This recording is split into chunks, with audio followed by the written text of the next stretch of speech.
All right, we'll call this meeting of the Nevada Board of Wildlife Commissioners to order for Friday, January 26, 2018 at shortly after 9:30. We'll start with the Pledge of Allegiance led by Commissioner McNinch.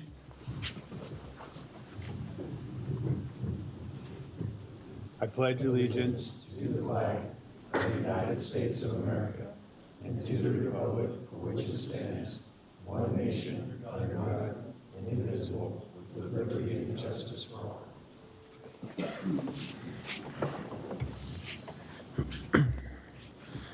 Suzanne, would you call the roll of the commission, please? Yes. Chairman Wallace, Here. Vice Chairman Johnson, Here. Commissioner Albert, Here. Commissioner Vaughn, Here. here, Commissioner Huff, Commissioner McNinch, Here. Commissioner Valentine, Here. and Commissioner Young. I have not heard from Commissioner Young, and my understanding is that Commissioner Hubbs has court this morning and will be joining us later this afternoon. Is that correct from the department? That was the last I had seen. Okay. And would County Advisory Board members please stand and announce themselves? Paul Dixon Clark, Steve Robinson Washoe, Mike Steve Douglas, Gary Coleman, Cruiser County, Glenn Bunch, Mineral, Rob Beamer, Carson City, Wayne Green, Carson City, Joe Grimm, Berkeley, Scott Wilson, Lander, Long Curtis, Lander, Jesse Weller, Line, without a weekend. Thank you and welcome. That will close agenda item number 1 and move to agenda item number 2, approval of the agenda. Chairman Wallace, for possible action, the commission will review the agenda and may take action to approve the agenda. The commission may remove items from the agenda, continue items for consideration, or take items out of order. Has everyone had a chance to review the agenda? Questions or comments on the agenda from the commission? Seeing none, this is an action item. I'll take it out for public comment, and we'll start in Reno. Public comment in Reno? Seeing none, public comment in Las Vegas?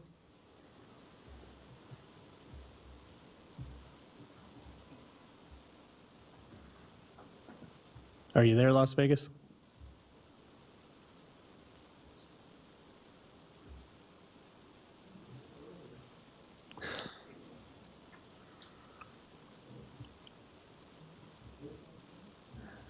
Apparently they're working on Las Vegas. No public comment in Las Vegas. Thank you. All right, thank you. With that, I'll bring it back to the commission for further discussion or a motion. Mr. Yes, Chairman, can you hear me, Chairman? Yes. Okay, no public comment in Las Vegas. Okay, thank you, Las Thank Vegas. you. Mr. Chairman, I'll make a motion to approve the agenda as presented. Second. I have a motion by Commissioner McNinch and a second by Commissioner Valentine to approve the agenda as presented. Any questions on the motion? Seeing none, I'll call for the question. All in favor, say aye. Aye. Opposed? Hearing none, motion passes unanimously, 7-0, with Commissioner Hubbs and Young absent. Agenda item number 3, I'm sorry. Member items, announcements, and correspondence. Chairman Wallace, informational. Commissioners may present emergent items. No action may be taken by the commission. Any item requiring commission action may be scheduled on a future commission agenda. The commission will review and may discuss correspondence sent or received by the commission since the last regular meeting and may provide copies for the exhibit file. Commissioners may provide hard copies of their correspondence for the written record. Correspondence sent or received by Secretary Wasley may also be discussed. Items from the commission? Okay, seeing none, I actually have a copy of 2 of them here that must have been received by mail, but I received multiple emails regarding the cleanup of the Walker River, which I forwarded to the department, and I believe the rest of the commissioners then received. And that's all I have at this time. Is the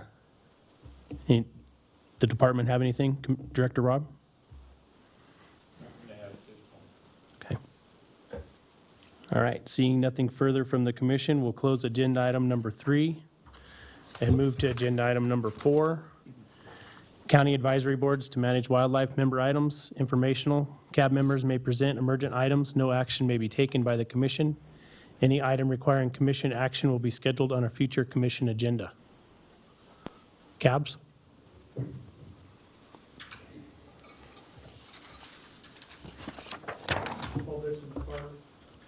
I realize the commission has had busy and very full agendas, as well as the department trying to keep things going, but I will bring back up again that Clark County would like to work with the department, a CAB member, as well as Mr. Donnelly on the use of muzzleloader handguns as part of a legal weapon for hunting. And at the earliest convenience, I'd like to start to work with the department on that. And I realize we've been busy. I'm just bringing it up again that there's still an appetite at Los Alamos, and I get reminded every meeting about it. Thank you. Thank you, Paul. Further CAB comments? Come on up.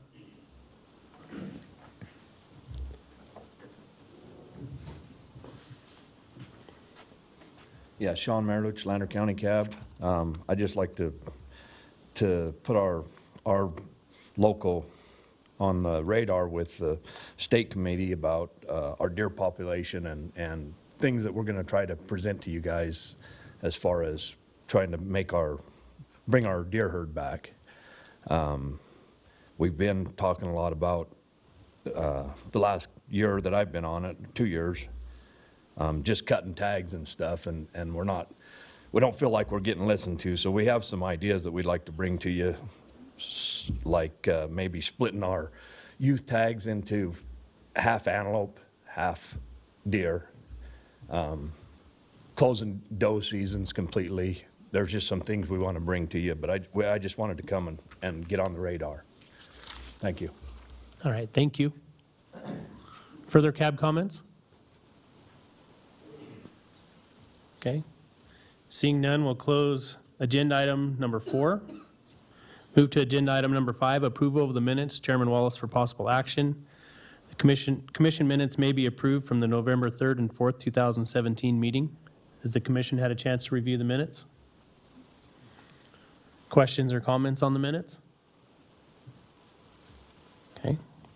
Seeing none, this is an action item. We'll take it out for public comment, and we'll start in Reno. Public comment on the minutes from November 3rd and 4th. Come on up, Rex. Rex Flower speaking on behalf of myself. If you go to the website, there are no public, there's nothing there for the public to view on your minutes. It gives the very first page, which shows who was in attendance, but there's nothing in there about comments or what was done at the meeting. I was a member of that meeting. I believe I had comments there. I can't review what I said. So I would ask you to delay any action on this until they become public record. Thank you. Thank you, Rex. Further public comment in Reno? Seeing none, public comment in Las Vegas?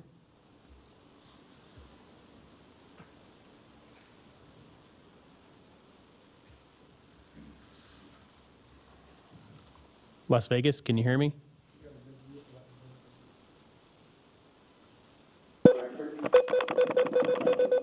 Chairman, Yes. this is Las Vegas.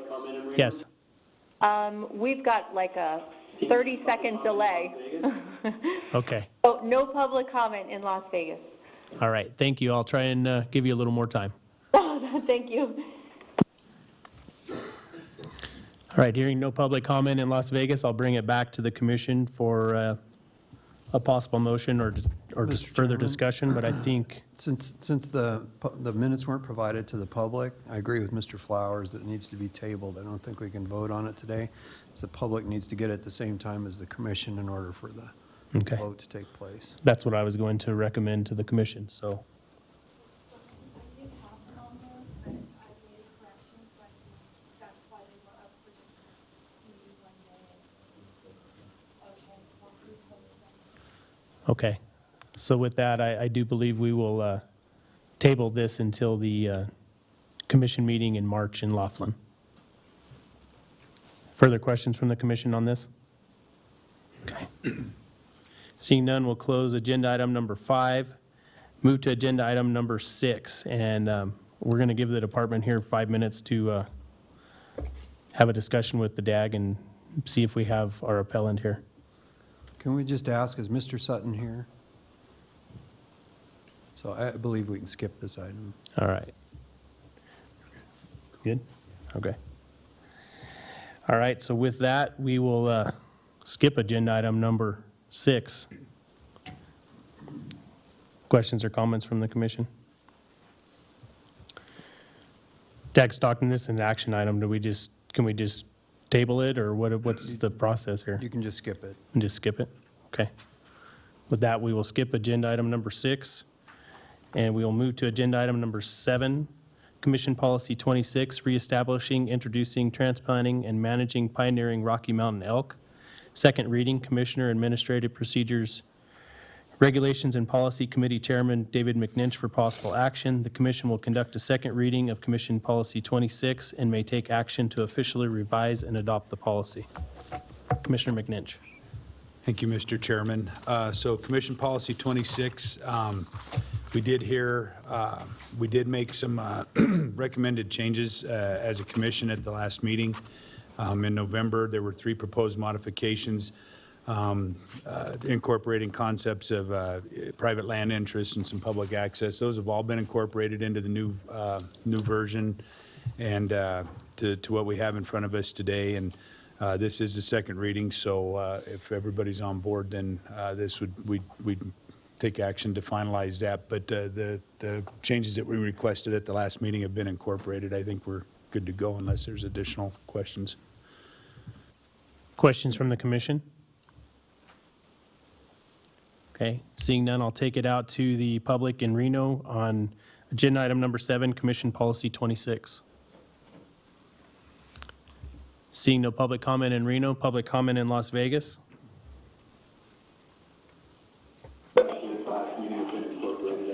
Agenda item number 7? Yes. Yes. Questions from the commission? No comment from Las Vegas. Thank you. Thank you. Hearing no public comment in Reno or Las Vegas, I'll bring it back to the commission for discussion or a motion. Commissioner McNinch? Oh, we did. Oh. Commissioner.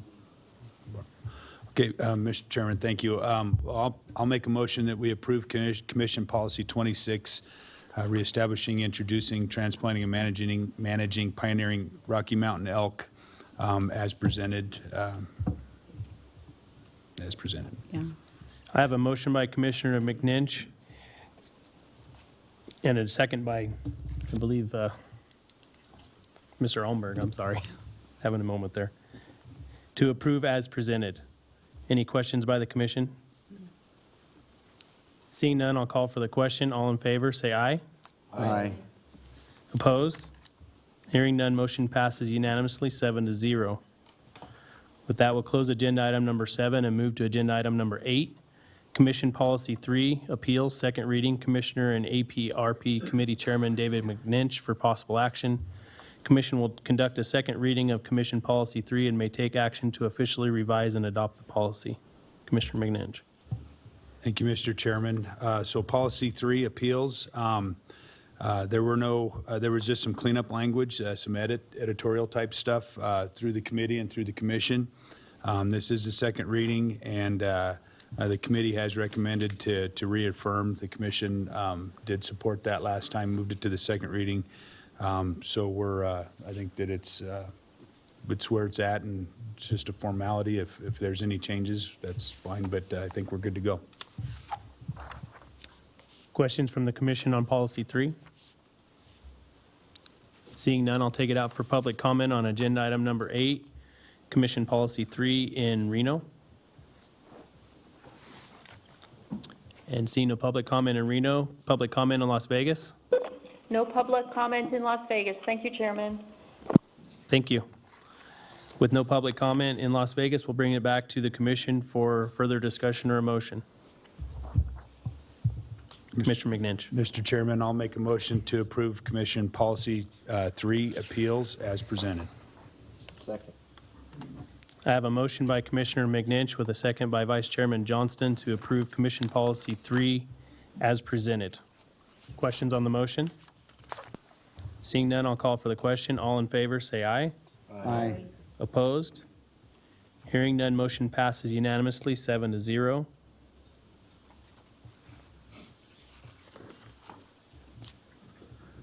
We'll close agenda item number 8 and move to agenda item number 9, Commission Policy 66, Management and Use of Wildlife Management Areas, second reading. Commission and APRP Committee Chairman David McNinch for possible action. The commission will conduct a second reading of Commission Policy 66 and may take action to officially revise and adopt the policy. Commissioner McNinch. Thank you, Mr. Chairman. Policy 66, Management and Use of Wildlife Management Areas. This is a second reading. At the last commission meeting, we considered some amendments that were made from what was presented by the committee, having to do with smoothing out some what could be perceived as divisive language and kind of broadening the concepts that were presented in the previous policy. Kind of smoothing the playing field with regards to non-consumptive and consumptive users while still maintaining the original intent of the designation for those wildlife management areas, which are for specific uses based on the funding that's provided that made those possible. So with that, I think it's the policy is where it needs to be, and if there's any questions. Questions from the commission? Seeing none, it's an action item. I'll take it out to the public in Reno for public comment on Commission Policy 66. Seeing none in Reno, public comment on Las Vegas. No public comment in Las Vegas. Thank you, Mr. Chairman. Right, thank you. So I'll bring it back to the commission for further discussion or motion on Commission Policy 66. Commissioner McNinch. Thank you, Mr. Chairman. I'll make a motion that we approve Commission Policy 66, Management and Use of Wildlife Management Areas as presented. I have a motion by Commissioner McNinch with a second by Commissioner Valentine to approve policy number 66 as presented. Questions on the motion? Seeing none, I'll call for the question. All in favor, say aye. Aye. Opposed? Hearing none, motion passes unanimously, 7-0. That will close agenda item number 9 and move to commission item number 10. Commission Policy 51, Wayne E. Kirch Conservation Award, first reading. Commissioner and APRP Committee Chairman David McNinch for possible action. The commission will conduct a first reading of Commission Policy 51 and may take action to revise the policy. The commission may advance the policy to a second reading for possible adoption at a future meeting. Commissioner McNinch. Thank you, Mr. Chairman. So this is the first reading. The recommendation from the committee, there were some updated language, some editorial stuff, and some updated language, just kind of making the, making it consistent with our language and other policies, making it new, and let me see here. There was also an effort to kind of expand the advertising, if you will, of the award, that it's out there, and try to engage using some of the new technologies, or the social media type stuff, so we can reach a broader audience and letting people know that it's out there. So pretty basic stuff, just making it new. I think that, I don't know if there's any questions. Questions from the commission or comments? Commissioner Valentine. Just a quick comment. This year's Wayne E. Kirch Awards was the most that I've participated in, and I think we had seven applicants this year, 6 or 7. 6, I believe. Yeah, so. Further comments or questions from the commission? Seeing none, this is an action item. I take it out for public comment on Commission Policy 51 for public comment in Reno.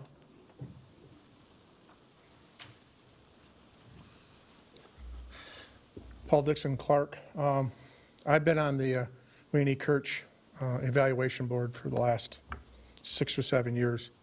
And it was brought up by one of our CAB members, and we had a discussion that a lot of the packages that come in really kind of display a lifetime of achievements, and very little emphasis is put on by the award for the last year, which is what the award is supposed to be for. What have you done for me in the last year? So the recommendation that came from Clark is that we either more strictly enforce in the packages. It's nice to know what people have done, but we really want to know what they've done this year and really highlight that, because some packages that I've read are 95% history and 5% new. Is either make sure that we're a little more discerning on when we get packages and make sure people understand that, or we change it to be more of a lifetime award, because some of the people who are getting it in lifetime sense have really earned it. Don't get me wrong, but we've tended to make decisions based on some of these packages, in my viewpoint, that really look more at a lifetime of achievement rather than the last year. Thank you. Thank you, Paul. Further public comment in Reno? Seeing none, I'll close public comment in Reno. Public comment in Las Vegas? No public comment in Las Vegas. Thank you, Mr. Chairman. Thank you, Las Vegas. Bring it back to the commission for further discussion or a motion. Commissioner McNinch?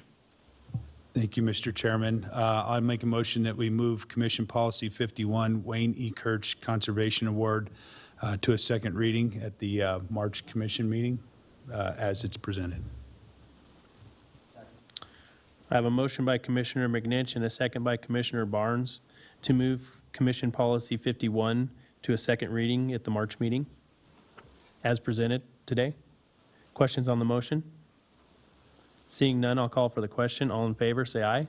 Aye. Opposed? Hearing none, motion passes unanimously, 7-0.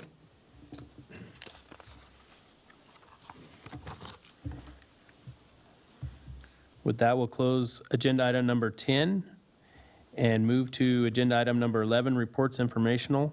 Agenda item 11A, Wildlife Heritage Account Report, Deputy Director Liz O'Brien.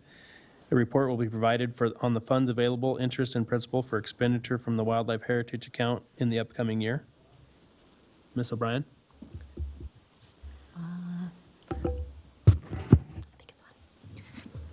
Thank you, Chairman Wallace and members of the commission.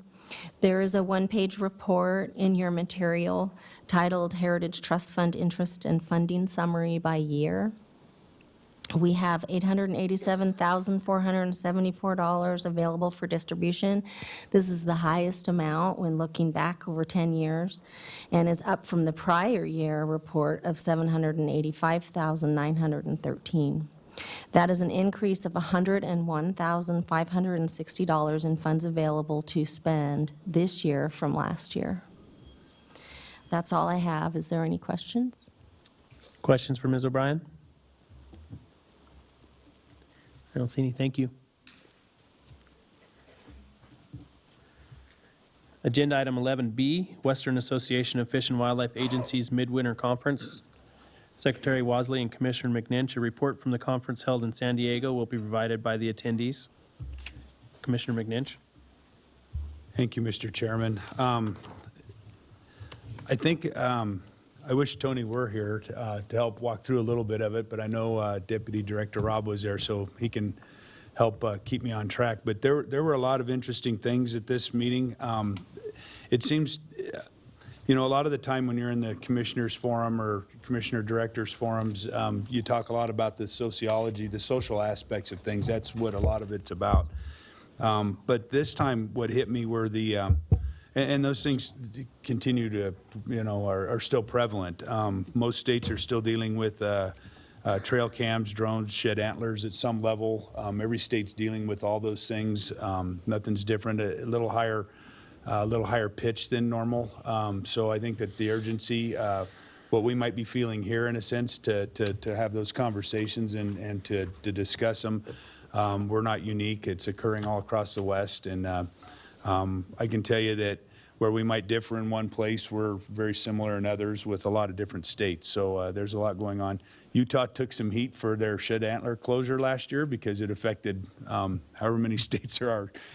7, I think, 6 or 7 that touch Utah, and so they got kind of a little bit of a ribbing throughout the conference for the impacts. But the one thing, I think probably the best thing to do, at some point, I'd like to ask the department if we can get some presentations to talk about CWD, chronic wasting disease, even though it's not here in Nevada.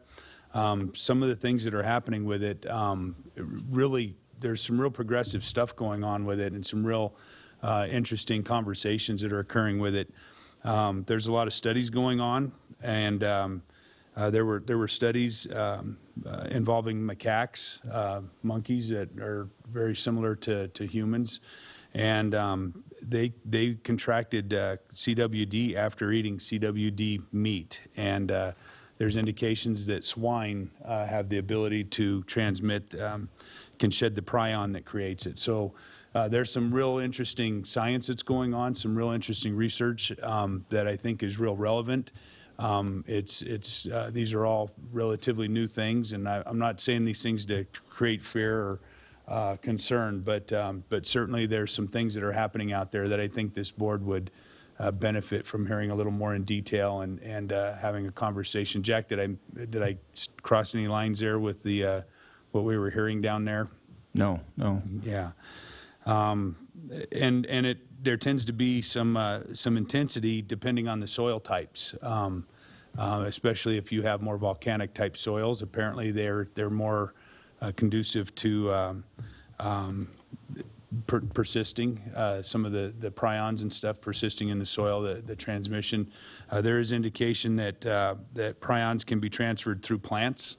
So there's all sorts of things happening out there. So it's not just this contact thing that's happening. There's indications that some of these plants are able to take up these the prions that cause chronic wasting into the plant material, and of course you've got animals foraging on it, and that could be a potential transmission. So it's very dynamic and very complex, and I think that we'd benefit from hearing some about that. There were a lot of conversations. There was another interesting thing that I'd like to hear about from our fisheries folks at some point, where they're testing a process where they use genetics and breeding of fish to get rid of fish in stream environments. So we've typically gone in and removed those fish through some kind of chemical means, and what they're doing is they're actually breeding them out of the population. So they're what they refer to it as, Jack, the YY chromosome test, where they're literally breeding sterile fish, and of course then they can't breed, and over time they just disappear. They age out and they die, and then rather than going in and trying to do all this removal. So that had big ramifications for probably cost and efficiencies, and certainly a little healthier way of doing things in some sense. So I think that would be an interesting thing to hear about a little bit and see what's going on with that. There was a lot of conversation about the Recovering America's Wildlife Act. This is the Blue Ribbon panels, the continuation of the Blue Ribbon panel that we talked about before. The commission has signed a resolution in support of that effort to broaden the funding to support wildlife management and wildlife conservation. And with that, the legislature also passed a resolution in support of the concept. The original bill had to be scrubbed for some technical issues. There were some clarification that needed to be provided. Over the last several months, a lot of work has gone into rebuilding that act and that bill. It has been reintroduced in mid-December, and the original supporters, a couple of them backed away from it, but it brought a lot more people on board. So it's got a very broad bipartisan support, and the clarifications that were made were things such as, that this is to supplement funding, not supplant it. Clarification that it includes fish, clarifies it's a sub-account of Pittman-Robertson of an existing account, clarifies the use of funds. It also modifies the state match requirement. And the 2/3 population, 1/3 land area changed to half and half, which for Nevada means that we would get an increase. If this were to go through, it would benefit us to the tune of an estimated $27 million a year. I think that's the number that Tony gave to me. and it added flexibility on how or what you would have to match, how you would be able to match. So it's a new and improved version, and it's certainly got a life, and the marketing and the branding are very much, which Director Wassley is a major part of. Everything's very much in place, and I think that there's a lot of optimism that this thing can progress and for the state of Nevada. And Liz, help me with the numbers, but $27 million a year is nearly doubles the opportunities here in Nevada. So it's a huge number, and I can't imagine the things that can be done in the state with that kind of annual support. So it's very exciting still, and it is all based off the Wildlife Action Plan still, and I think everything ties together, and I'm very hopeful that we all get to be a part of that legacy. I think it's a pretty amazing thing. So, Jack, was there anything else I missed on that? You covered a lot of things I had down. I also attended the conference along with Director Wassley, and as with all the conferences we attend like this, there's a lot of interesting stuff, and Dave covered most of it that I was going to go over with chronic wastings and other items. But the interaction you get with other agency and agency personnel is invaluable. I had an opportunity to meet Stratford Laird. Some of our staff knows that gentleman. He's the assistant director or deputy director in California. And I went over multiple items of ways we're working with California that he was unaware of, and he shared some of the ones that he's aware of. And as a result of that, we decided in the May time frame we're going to have a meeting, high-level individuals from Cal Fish and Game and us, because we have a great shared resource in bi-straight sage grouse, our mule deer, black bears, antelope. We have a lot of things in common with them, and there's a lot of ways we are currently working together that we need to be aware of. But like we're working with their DNA specialists and their crime lab people to do genetic testing on wildlife, whether we're going to work with them trying to figure out where the pike in Cummins Lake came from, because that's of interest to them, because they've had to eradicate pike in the past also. So we have multiple issues that are a concern to both states that we are working together on, and some he's aware of, some I'm not aware of. So that was a great plus to attending a conference like this. The other thing that really interested me that Dave didn't mention was they have an R3 conference in conjunction with Midwinter WAFWA, and the items that were discussed there that other states are doing for recruitment, retention, reactivation, there's multiple things that we need to review. Oregon has really been progressive in this and uses social media to a great advantage. They have 4 times the followers on Facebook we do now, but how did they get there? And we can learn from them. How they use Facebook Live, how they use all these other things that touch millennials. They had a bunch of demographics of age groups that are participating in wildlife activities, hunting and fishing, and what age groups we're missing and how we can further outreach to those age groups. Zebco, the president of Zebco, a fishing tackle company, gave a great presentation on how industry recognizes R3 efforts, and they are doing focus groups around the country, studying demographics, studying what type of communication we need to put out there and what type of messages we need to put out there to try to grow our base.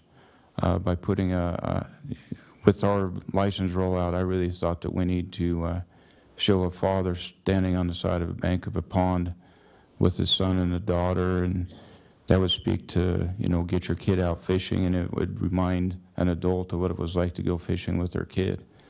The president of Zebco said, yeah, this is what we all thought, but those are the people that are participating now, and that shows the age group, young kids want to go fishing. The older you get, you go fishing, but that group in the middle is not. And they said if you show that picture, they did the focus groups, you show that picture of a father and a son standing on the side of the bank, that tells a millennial, boy, that's boring sitting there watching a bobber. And you need to make fishing a part of an outdoor experience, not the outdoor experience. And so they have ad campaigns showing millennials out at a campfire doing different activities and fishing just a part of that outdoor experience, not the focus of their outdoor experience. And those are the type of messages we need to explore and figure out how we can further our R3 efforts. So just things like that at these conferences and being able to talk to other states on what their successes are and what we all try to come up with ideas, but sometimes the best idea is the one you steal from somebody else and use it. So that's the benefit of these conferences. I think Dave covered most of the stuff I had down. Thank you, Deputy Director Rob. Anything further? I'll throw one more crazy. It's hard to see if this is on. So I will throw out one more thing, and it just goes to show you that you just can't keep on it enough. The Wyoming legislature required, as a form of mitigation for their oil and gas industry, required collection of sage-grouse eggs for hatching as a form of mitigation. And I think anybody that's been around sage-grouse, you know, that's full speed into the ground in my eyes, and that's why we rely on our departments, and you know, we have to continue to be vigilant, and we have to continue to push the message. That's not a good way of handling things. Personally, in my mind, it just seems like a total failure, and you know, there's other ways of dealing with stuff, and I think that we've come a long ways with how we develop our conservation plans with, you know, animals and creatures, birds like a sage grouse. But you know, we have to keep our eye on that kind of stuff. That's just not the best way to handle you know, conservation. And I thought that was real interesting, especially coming from Wyoming, who's always seemed to be a kind of a, you know, kind of a lead in some of that stuff, especially when it came to sage grouse, and it just looked like a step backwards. And I can tell you firsthand that you know, that there's a lot of folks that were kind of like, where did that come from? So anyway, I thought I'd throw that out as just an example of, you know, why we got to keep on our toes with stuff and help prevent stuff like that from happening. There's other ways and better ways of handling things. So. Okay. Thank you, Commissioner McNinch. With that, we'll close agenda item 11B, move to agenda item number 11C. Department Activity Report. Secretary Wasley, report will be provided on Nevada Department of Wildlife activities. Deputy Director Rob, are you filling in for? Chairman, I'll be reading that today. Tony left me his typed out list, and so I'll read that for you all today. Go ahead, Ms. O'Brien. Thank you. And I'll begin with the Game Division. The Game Division provided data to the Nevada Department of Transportation for incorporation into their ongoing assessment of highway safety hazards involving vehicle collisions. The Department of Transportation has developed mathematical models using collision data, and the Game Division provided 272,000 radio telemetry locations that occur within 1 mile of a highway to assist in validating the risk models. A lack of telemetry locations in some areas corresponds with a lack of marked animals, but areas with many telemetry locations may be useful in identifying suitable future crossings or exclusionary features. And I apologize if I sound a little rough here. I'm getting a cold. Over 1,000 sage grouse wings were analyzed during the annual sage grouse wing bee held in Winnemucca on December 7th, 2017. Production values were estimated at 1.05 chicks per hen, which is considered low and well below the long-term average of 1.58 chicks per hen.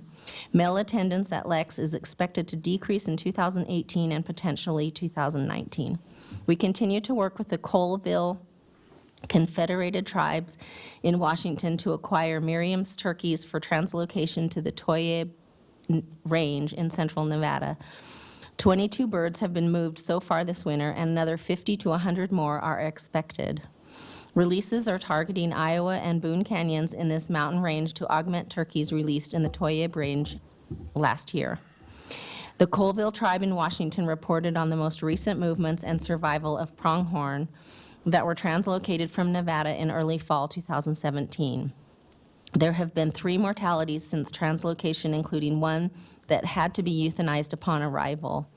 Over 2/3 of the translocated pronghorn have remained on the land managed by the tribe, although the remaining 30% have made forays off of the reservation to adjacent public and private lands surrounding the Colville tribal lands. Additional translocations of turkeys and quail are also planned for implementation this winter.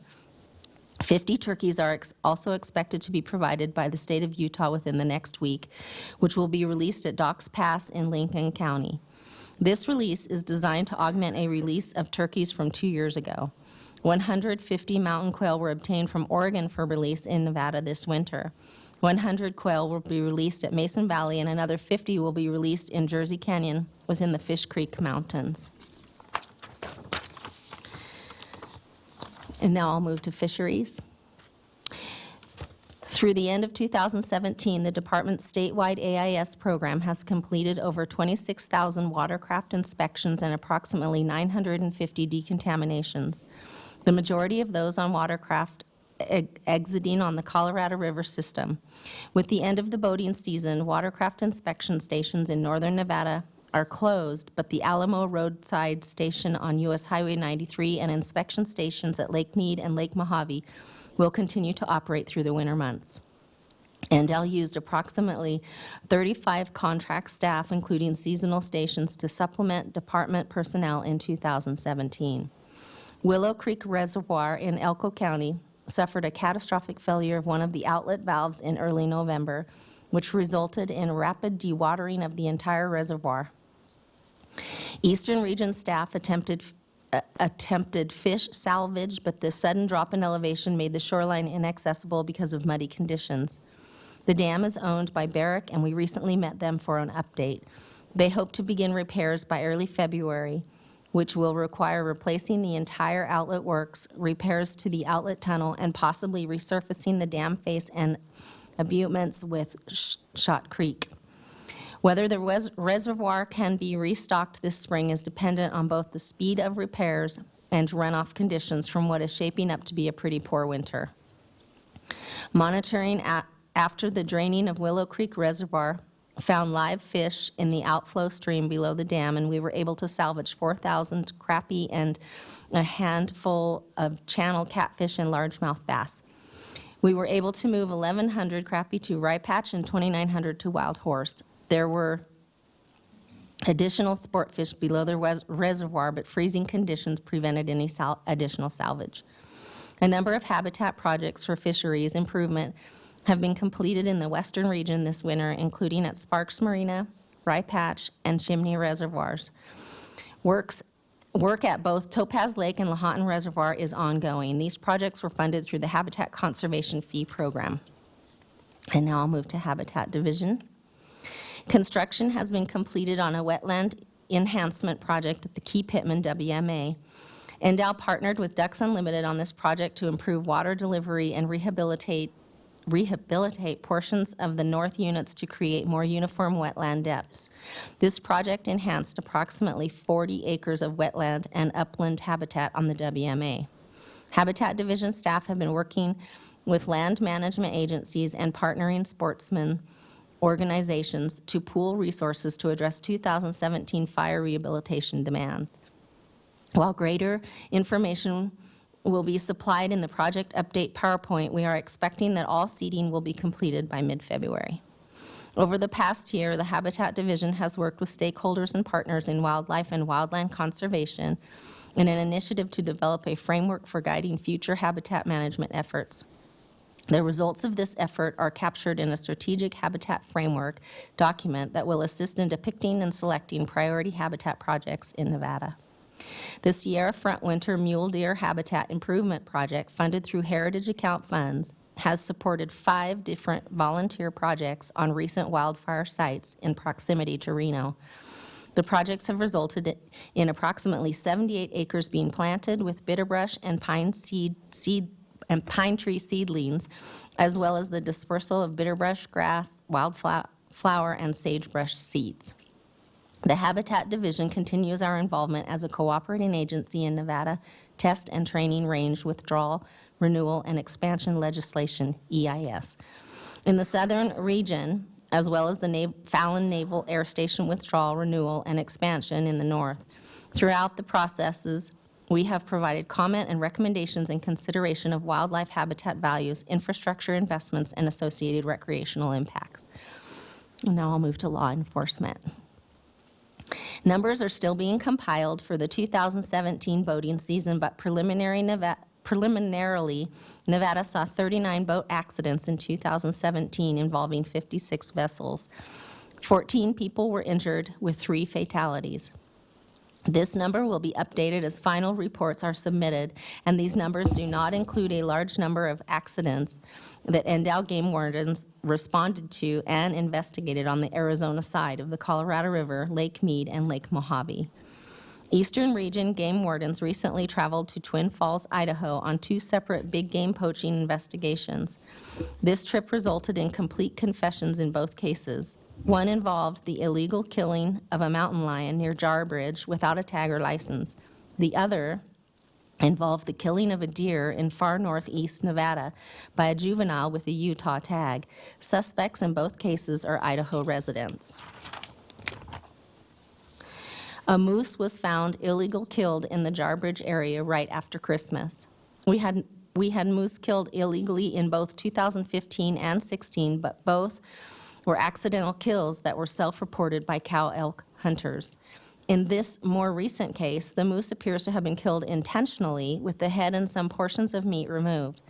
Several sportsman organizations and individuals have stepped up with donations to raise the reward money to $10,000 for information about the poaching. Nevada has a very small but growing moose population, primarily in Elko County. Poaching incidents like this can have a profound negative effect on such a small population. A California man pled guilty November 14th to conspiracy to possess an unlawfully killed big game animal without a valid tag.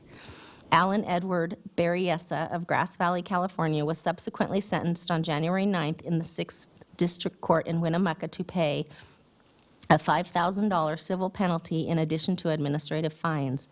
Berryessa had been the subject of a residency fraud investigation after applying for Nevada tags for many years. Berryessa drew tags for and killed a California bighorn in Humboldt County and a desert bighorn in Mineral County.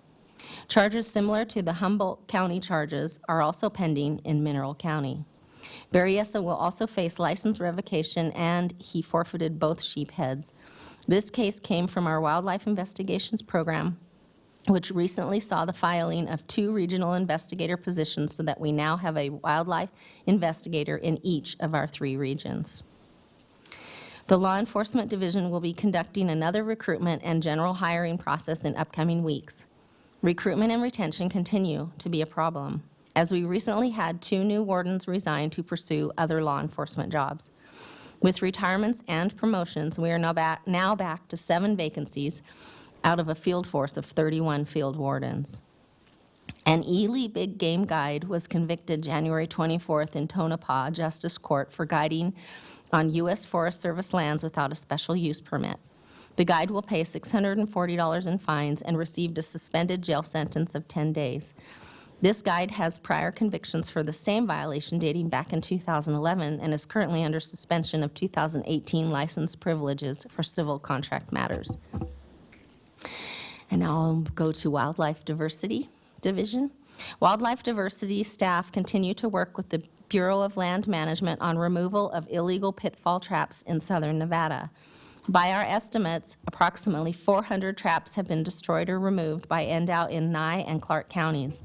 The Benz family has self-reported to the BLM that they have removed all of their traps from the Amagrosa Valley, estimated at about 700 according to previous statements. BLM is hiring a temporary crew for 4 weeks from mid-February through mid-March to verify trap removal and to search for other traps and remove them. TNC has also offered volunteer support. January is the time of the year when the annual winter raptor survey is conducted. Diversity biologists and volunteers surveyed approximately 70 road and boating routes from January 3rd to the 17th, with resurvey opportunities later in the month. This timeframe coincides with the U.S. Army Corps of Engineer National Midwinter Bald Eagle Survey, ensuring that Nevada is able to contribute data to that effort as well. There are preliminary reports of increased observations, with some routes detecting as many as 100 birds. Southern Region Supervising Biologist Joe Barnes was recently featured in a Las Vegas Review-Journal story discussing bald eagle surveys at Lake Mead, where 137 bald eagles and 5 golden eagles were counted, the highest number observed in the last 5 years. Christmas bird counts were conducted by staff at Steptoe and Snake Valleys. There were 1,940 birds representing 43 species recorded in Steptoe Valley, while Snake Valley produced 3,274 birds, comprising 59 species. And now I'll go to Conservation Education Division. The Conservation Education staff has been front and center working on the rollout of the new license system, website, and vendor support. Customer service calls, emails, social media posts have all been of huge importance in improving the customer experience. Nevada Department of Wildlife partnered with the Wild Sheep Foundation to hold the annual Youth Wild Conservation Experience and Career Day. NDEL staff presented to 444 students on careers and wildlife-related fields and coordinated volunteer instructors to run stations designed to excite and inspire youth from any age to get excited about wildlife, the outdoors, and conservation. The Wild Sheep Foundation funded buses from Western Nevada schools, including Swope Middle School, Jesse Beck Elementary, Alpine High School, Donner Springs Elementary, and Academy of Arts, Careers, and Technology High School. The Saturday event at the YWCE was open to the public, and 956 youth came through the stations for a total exceeding 1,400 youth in attendance over the 3 years.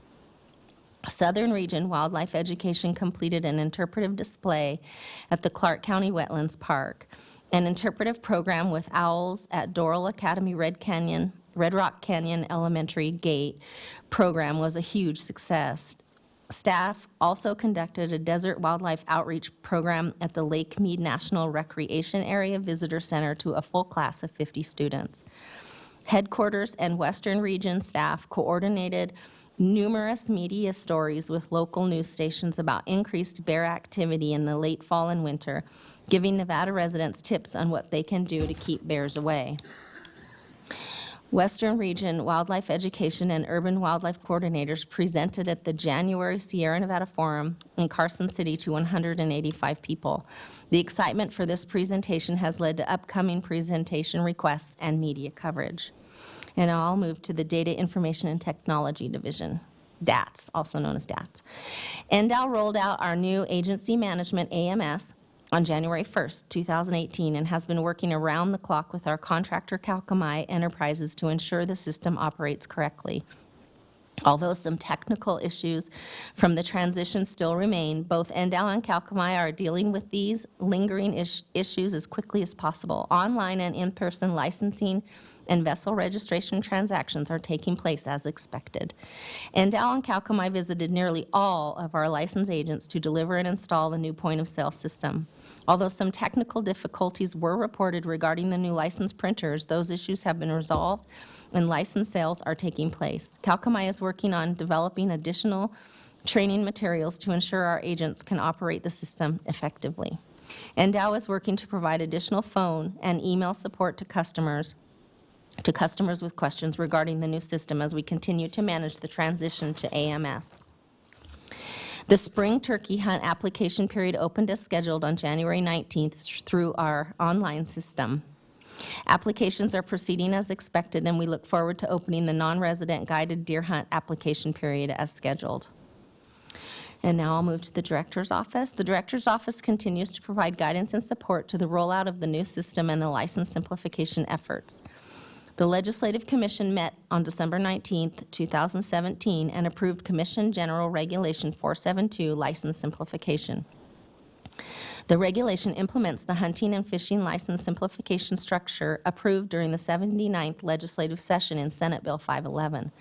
It revises provisions relating to governing the operation, ownership, registration, and numbering of vessels, and the issuance and renewal of licenses, tags, and permits to engage in hunting and fishing and the payment of fees for those licenses, tags, and permits.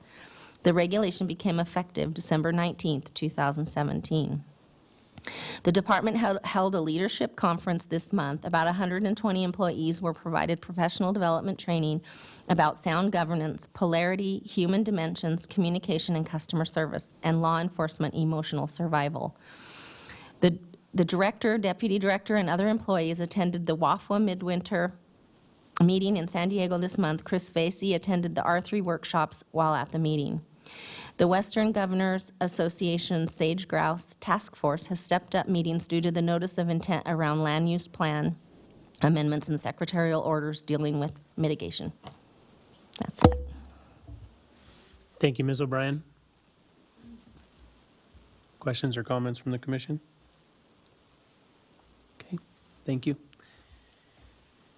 We'll close agenda item 11C, move to agenda item 11D, litigation report, Deputy Attorney General Joshua Woodbury. Or Actually, this is Mr. Brian Stockton. Stockton, Deputy Attorney General. I'm going to handle that one. You have the litigation report. The only change is on the last item number 6, Smith versus Wakeling. The case was filed in California and has stayed in California pending proceedings in Nevada. There is a branch of that case, though, concerning the issue of whether a Nevada state agency can be sued in California state court. And that's being handled by our Solicitor General. That's been appealed to the California Court of Appeals and summarily rejected, and so now it's in the California Supreme Court. Since it's a U.S. Supreme Court case, it has to go to the U.S. Supreme Court to get reversed. And so that part of the case is on track to do that. So that's all I have, unless there's any questions. Questions for Mr. Stockton? Commissioner McNinch? Thank you, Mr. Chairman. So I might be showing a whole lot of ignorance by even asking this, but on the United States et al. Versus the Truckee Carson Irrigation District, there was a finding that the tribe is entitled to recoup a total of 8,300 acre-feet of water for past diversions, I guess, or past, they're owed the 83.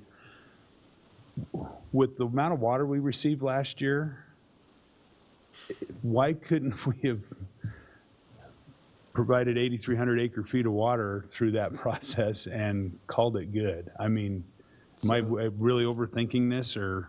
I mean, there were 1.5 million acre-feet of water that had to go out in the middle of nowhere because, you know, there was no room for it where it was headed. Right. The problem with that one is NDOW's only involved for a limited degree. The over diversions were by the Truckee Carson Irrigation District, which we get our water from Truckee Carson Irrigation District. And this is just background. The only reason we were involved is because we own the water that NDOW owns that mostly goes to the Carson Lake and Pasture, and we didn't want the court using NDOW's water to pay back the water debt of Truckee Carson Irrigation District. Now, the reason the floodwaters couldn't be used, we'd have to talk to the federal water master, but generally what it is, those floodwaters are not considered anybody's water. So Truckee Carson Irrigation District can't say, well, you got all this extra water from the flood, because it's not TCID's water, right? So TCID is going to have to find this water and leave it in the river so it can go down to Pyramid Lake in order to pay back the over diversions. Because there was evidence in the trial that they were diverting water and using it on lands that weren't entitled to water under the decree.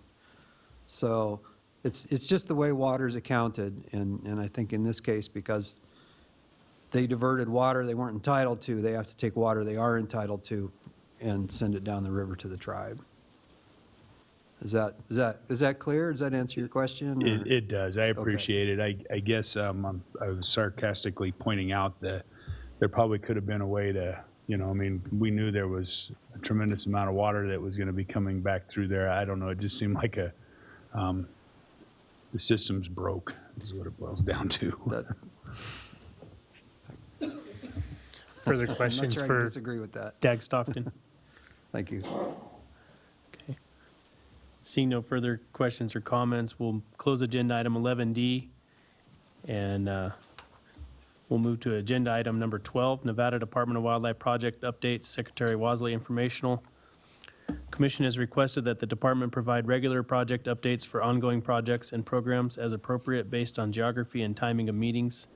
These updates are intended to provide additional detail in addition to the summaries provided as part of the regular department activity report, and are intended to educate the commission and the public as to the department's ongoing duties and responsibilities. Mr. Janay. Good morning, Chairman and members of the commission. We're going to give you a wildfire update from the 2017 wildfire season. We're going to kind of tag team this thing. We'll go through what we experienced this last year. I'll give you the totals and maps depicting that. Chief of Game, Brian Wakeling, will give you an overview of what that means to the wildlife that were impacted. And then Lee Turner, habitat ecologist in the Habitat Division, will give you an overview of what efforts we're working on as far as wildfire rehabilitation. So this is a picture you've seen before. This was one of the larger fires just north of Battle Mountain and the Sheep Creek Range. Pretty drastic this year what we saw, some of the sizes of the fires, over 200,000 acres. Looking at what was lost, those areas, those polygons in red, are the fires that occurred this year. Overall, we lost approximately 1.2 million acres to wildfire this year. Looking over the term of from 96 to 2017, it's about our third highest fire year. We have seen 1.8, 1.3 in the past, but this was definitely a very high year. When you look at the distribution of the fires across the regions, in the eastern region, there's a number of fires there. There were many more starts that BLM got out or were so small that they aren't depicted on this graph or on this table, but when you look at it, it was almost an equal distribution of burned acres across the regions in the western and eastern region, approximately 600,000 in each of those. There was a small amount that were burned in the southern region this year. They actually escaped much of the fire loss.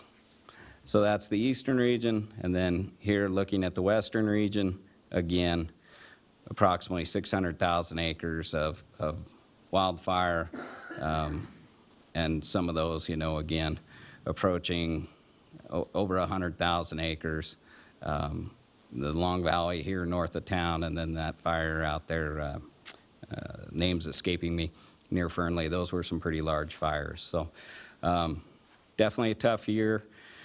We're going to give you an overview now of, you know, what this means to wildlife. This is a picture off of that Sheep Creek fire. Water development, you know, oftentimes people don't think that that's an impact associated with fire, but, you know, at times we have to go back in and you get units that'll melt down in those high temperatures, and it's just one more indirect impact to the wildlife associated with fire. But Brian Wakeling will now take over on wildfire impact. Thank you, Alan. Brian Wakeling, the Game Division Administrator, Nevada Department of Wildlife. When we look at game species specifically, you know, the scientific literature gives us a sense of what we can expect. And for people unfamiliar with a lot of the sagebrush ecosystems in much of the other parts of the country, fire can be a very beneficial tool. Even wildfires are often very beneficial to wildlife. But when we look at Nevada and we look at how the sagebrush ecosystem is affected, it's much more of a mixed bag. And so in general, you know, what we can expect is that You can see browse get stimulated. You can see some herbaceous material get stimulated. And whenever you can get a mosaic, a lot of times that's very favorable for wildlife. It does promote changes in the ecosystem. A lot of times we get a lot of very climax communities that are not favorable to wildlife, and we can kind of reset that a little bit. An example with this photograph here is elk often will use habitat that's proximal to some of the places where they can still get cover, especially from thermal cover, but they still need to be able to access parts that are not just pure pinyon juniper. Pinyon juniper makes poor habitat as far as feeding habitat goes, but on the other hand, it can be very favorable for some other aspect. So wildlife often use a mosaic of habitats. As I mentioned, Nevada's a little bit different, and even here, what happens with a fire, it depends. Oftentimes, elk can be favorably impacted. They can even take advantage of some cheatgrass at some points in time. But a lot of times what we see is a lot of those species, cheatgrass in particular, but not just that, but we also have things like medusa head that come in, and those can be very, very detrimental in the long run. They're not forage that actually is good throughout the growing season. It's a very short, brief period of time where it's of any nutritional value, and then it dries out, and then it can be part of that cycle where it creates those fires and creates some pretty severe ones. And so a lot of times, depending upon how rapidly we're able to work with the land management agencies and get in and be part of a rehabilitation program, that really affects how well that piece of land is going to recover, and not only how well it's going to recover, but how it's going to deal with the next fire that comes in. So depending on, again, looking at Nevada, looking at where you are when a fire occurs, a lot of the effects can be mitigated. If you're high elevation above 7,000 feet, fire often is beneficial. It can, in those areas, you can wind up with some reinvigoration of things like browse species, brittlebrush, serviceberry, ceanothus. These are the kinds of species that browse-dependent species such as bighorn sheep can really capitalize on. On the other hand, when you get down at some of the lower elevations, or even in some of those higher elevations, the lower elevations you definitely deal with cheatgrass, but some of those higher elevation stands, the Carson Range, for instance, is one of the examples we're using here. You wind up with the potential for that medusa head to come in and create problems. And those are not long-term beneficial to wildlife. So looking at what happened in 2017 and just looking at a couple of the species that are probably the most affected by fire, mule deer are one of the ones that are hugely affected by those areas.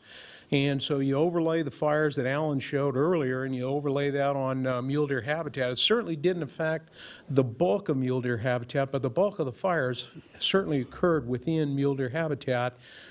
And when you look at the kind of habitat the mule deer are using, those crucial winter range, just over half of those fires occurred within mule deer range, and a quarter of those fires occurred on that crucial winter range.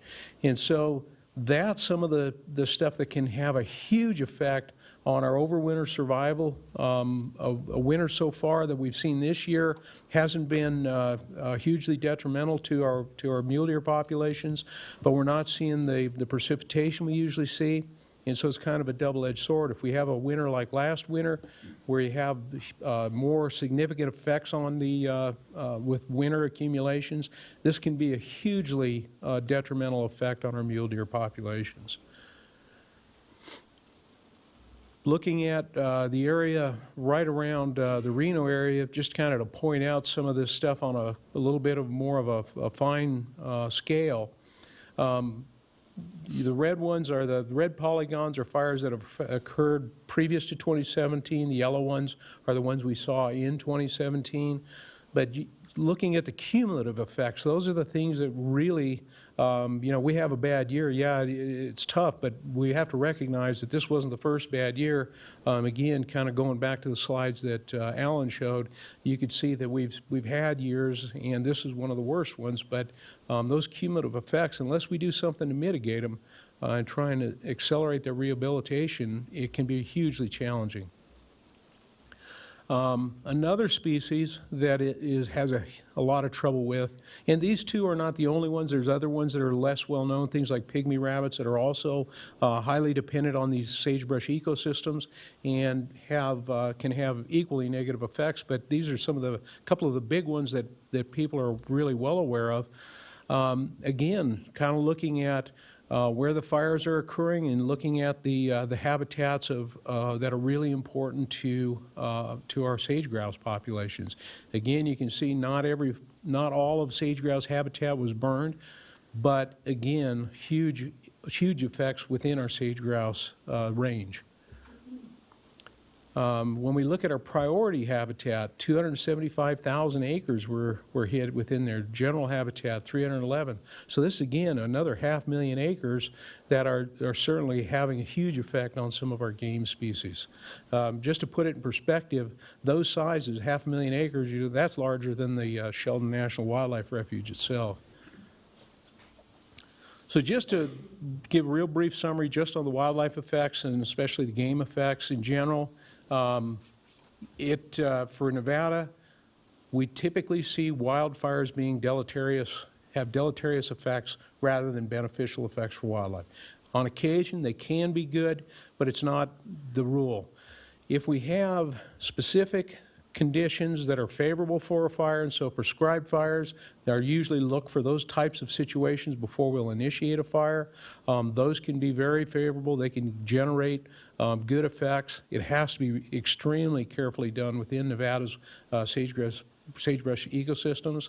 And when wildfires are unplanned, rarely do they occur in favorable situations, and it's just to say that the conditions are undependable or unpredictable at best. I'll now turn the microphone over to Lee Turner and allow him to speak about some of our rehab efforts. Thanks, Brian.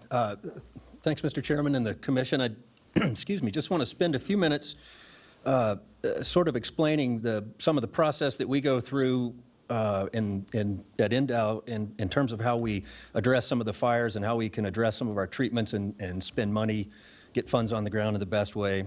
I think Alan and Brian set up really well.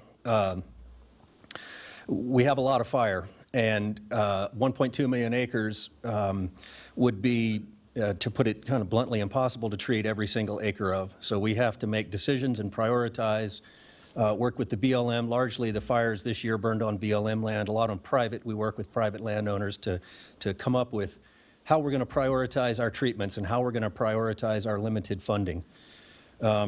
This year I'm sorry, there we go.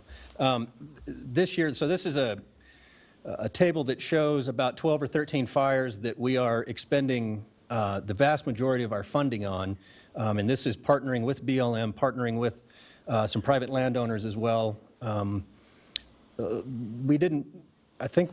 know the exact total, but I think we burned about 30,000 acres of private land in that 1.2 million acres of land in total. There was a great deal of state land burned in there as well. So we get involved with the BLM as fires are burning. Our biologists are involved in talking, what were the wildlife priorities in that particular burn? What are the habitat priorities in those particular burns? So even prior to a fire being extinguished, we're already moving down the road to determining, is that going to be a fire where we think we're going to expend funds? So we don't wait till this is all over, because that typically would be too late. We're right now finishing up our seedings.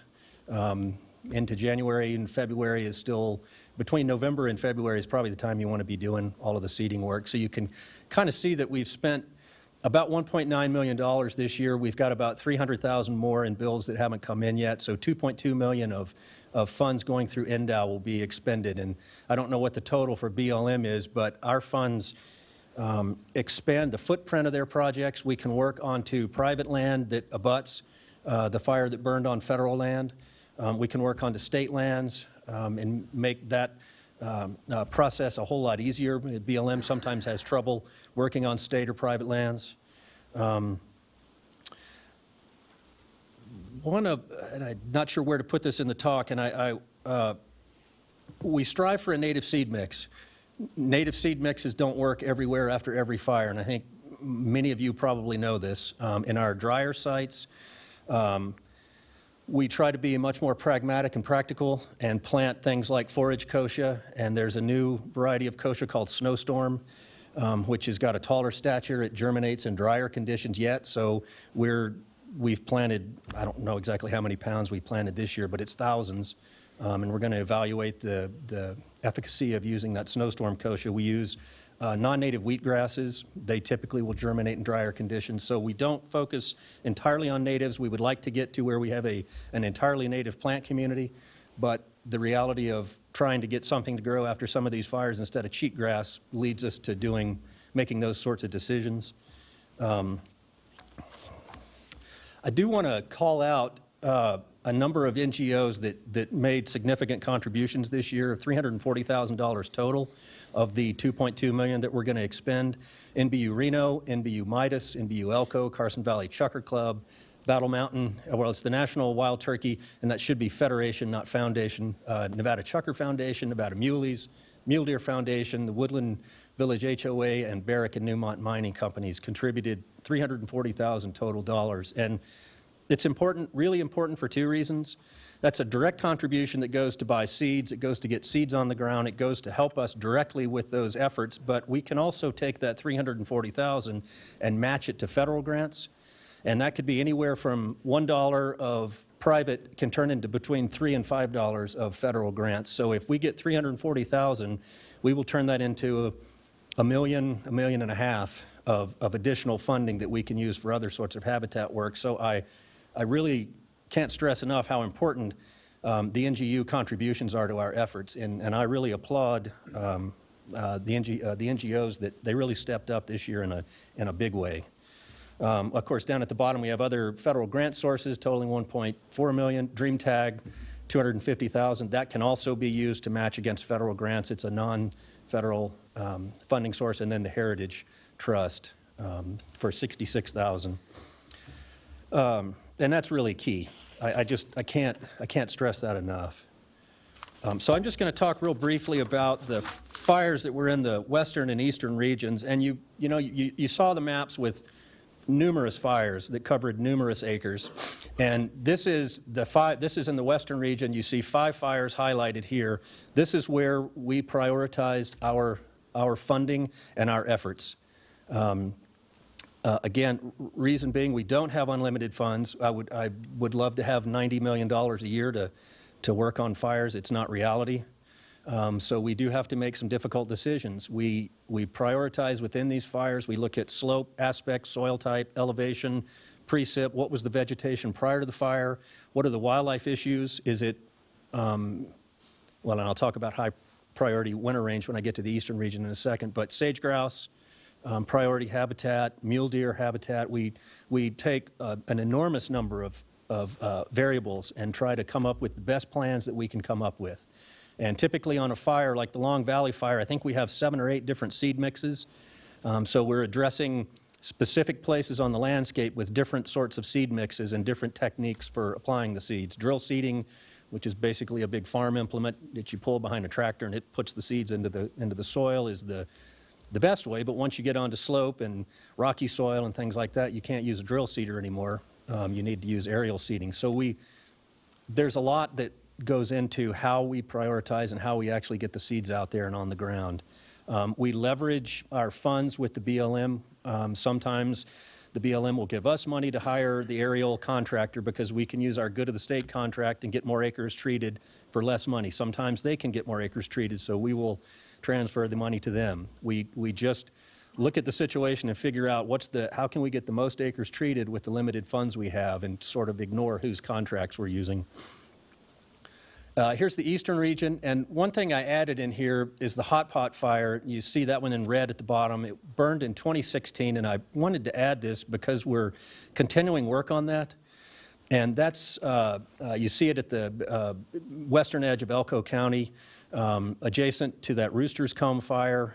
You know, Brian mentioned sort of cumulative impacts. The Area 6 mule deer herd, that crucial winter range in Area 6 has had enormous impacts in recent years. And the last two in particular, that hot pot and then this Rooster's Comb fire this year. And so those are huge priorities for us. And we put enormous resources into those two fires and continue. We monitor the fires. We continue down the road. We don't just treat one time and then walk away. We do come back and if we need to apply herbicides the next year, maybe we got a lot of cheatgrass after the fire and some of our seeding wasn't successful. Well, we'll put herbicides and then try to come back with additional seedings. So we do try to keep going with these things. And that was really what I had. I would be happy to take any questions if anybody has any, but that was the extent of what I had. Questions from the commission? Thank you very Okay, much. seeing none. Thank you, gentlemen. Appreciate it.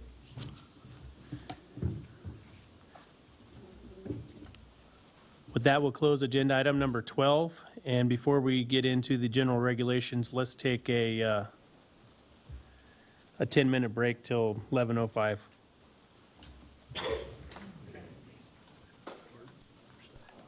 These on, are they on?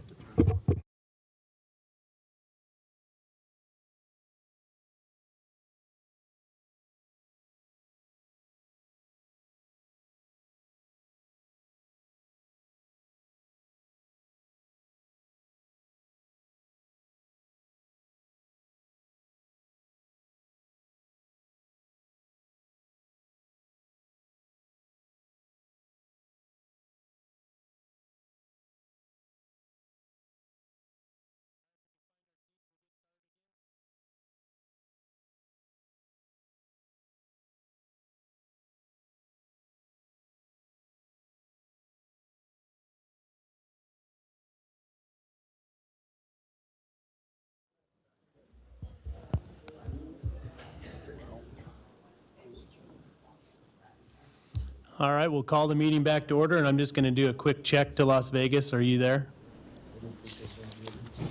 We're here, Chairman. Okay, excellent. Thank you. Thank you.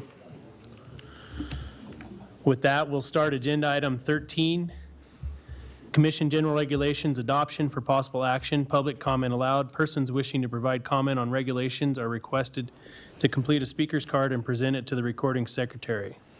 13A, Commission General Regulation 475 Shed Antlers, LCB File R134-17. Chief Game Warden Tyler Turnipseed for adoption. Public comment is allowed. Chief Turnipseed. Thank you, Chairman Wallace, members of the commission, Chief Game Warden Tyler Turnipseed for the record. So you guys are all familiar with this regulation and the evolution that it's undergone over the last 10 years that I'm aware of. Started out as a legislative mandate in 2011 when the legislature passed a bill that was very short and sweet, and it just said the commission shall adopt regulations for the taking of shed antlers. It had been discussed several times by this body prior to that, but after that, the legislature sort of stepped it up a little bit that said the commission shall adopt.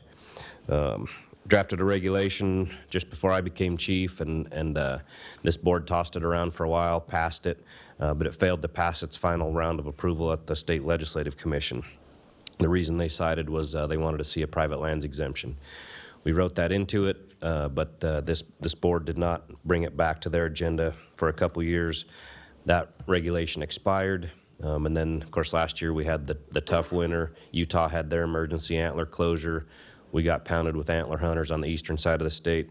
So we were asked to draft it back up again, and this time drafted it prior to the November meeting just for the 3 counties of Elko, White Pine, and Lincoln, to say that that shed antlers would be closed to gathering from January 1st to April 14th. After the November workshop, this board changed it to say to include the 3 counties that were worried about spillover from the 3 initial counties. So the current draft specifies Elko, Eureka, Lander, Lincoln, Nye, and White Pine counties. But I believe if I understood the motion correctly, the board wanted to hear from those 3 additional counties, Lander, Eureka, and Nye, to hear if their cabs had an appetite for it or not. So the way it's currently drafted says a person shall not take or gather shed antlers from or on any public land located in Elko, Eureka, Lander, Lincoln, Nye, or White Pine counties at any time from January 1st through March 31st inclusive, or between the hours of sunset and 10 a.m. from April 1 to May 31st inclusive. Those hunting hours, I realize, were a little bit confusing, especially to a lot of the cabs, but I believe that was in consideration of sage grouse who were on their leks, in the morning time of April and May. So that's where the hours of 10 a.m. came from. It's pretty short and sweet, but I'd stand for questions if there are any. Vice Chairman Johnston. I guess I just have one brief comment or clarification. I think we wanted to hear not only from the cabs who were included in the regulation, but those who were not. There was some concern that maybe counties who were not included in the regulation might want to be, and so it was wanting to hear from them as well. Further questions for Chief Turnipseed? Commissioner East? There, I think that's on. Tyler, can you remind me why we included March in this March 1 through 31? As far as the time that it's closed? Mm-hmm. Chief Game Warden Tyler Turnipseed for the record. And yeah, that was just because, if we were to make a generalization about when our big game animals are on their critical winter range and are vulnerable, suffering the effects of late winter, March is still a little bit part of that. By April, I think they've primarily dispersed and moved back up into mid-range habitats, but the critical months of being January, February, March, when they're under the most stress, the most difficulty trying to push through a tough winter. Of course, there was a lot of conversation about whether or not the closure should include January because of late cow season hunts, chucker hunts, that sort of stuff. But February and March, those are months that would have a lot of shed hunting pressure, but also have a lot of pressure on the animals trying to survive that winter period. Okay, thanks. Further comments or questions from the commission? Okay. Seeing none, I'll take it out to public comment in Reno.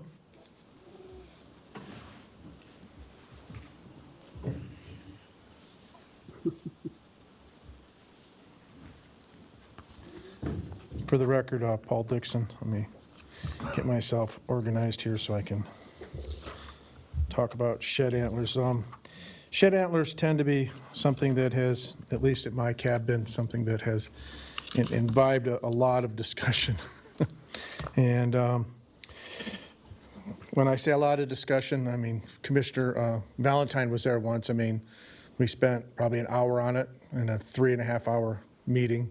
And this last time, I'm sure we spent close to half an hour, even though I tried to cut it shorter. Having said that, we ended up with a split vote, which was a 4 to 2 to 1. One person abstained. But I think the thing that we thought would be valuable to add to the shed antler regulation as written, and this is to kind of, it's always been my opinion that if you have stake in something you're doing, if you're paying for it or you're doing something, you have a greater responsibility. So if you change the very first thing under section 1A to only a person with a valid Nevada hunting license shall gather shed antlers from or on any public land, and then follow. The reasoning being is that if you had a valid Nevada hunting license, whether you were from out of state or in state, you're paying to harvest or take some of that resource versus people who come in commercially that don't have a valid Nevada hunting license, and then they're taking a resource from our state that they're not contributing to. So that would be the only change that we put on the shed antler, was to say that if you had that, and then if you look at it, if there's a parent or a grandparent that takes his grandson out, if he has a valid hunting license, the child doesn't have to have one. So it really doesn't impact anything. We have the seasons and stuff, but it really doesn't impact anything along those lines. And the only question I had is why January 1st? We have elk hunting until January 31st in many areas. Why would we have shed hunting restrictions starting on January 1st. And so I'll leave that as an open question that you guys can ponder. Thank you. Thank you, Paul.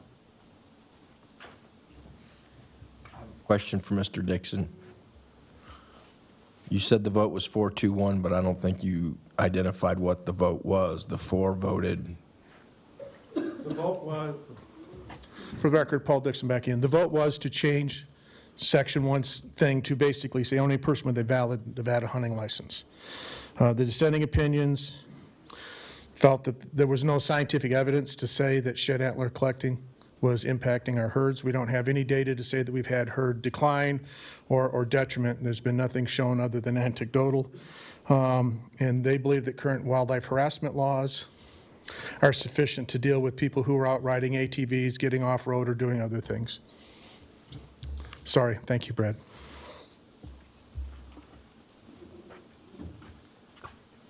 For the record, Corey Lytle, Lincoln Cab. We support the regulation. I don't have to go too much into detail on that.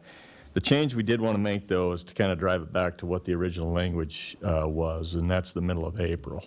And I have April 15th on our action report. That's basically what the motion was and what the vote was. So we just, we want to change the March 31 end date to April 15th to reflect the original proposed language. And then the April 1 date would then be April 16th for the time restrictions. Just to kind of spin off what Mr. Dixon just said, you know, I understand there's not a lot of science behind this yet. There's harassment science. There's all kinds of science that you know, is written when you displace animals from where they are. There's an impact. 2/3 of it's just common sense. I know it may not directly impact herds right now. It may not directly impact sage grouse right now, but it will.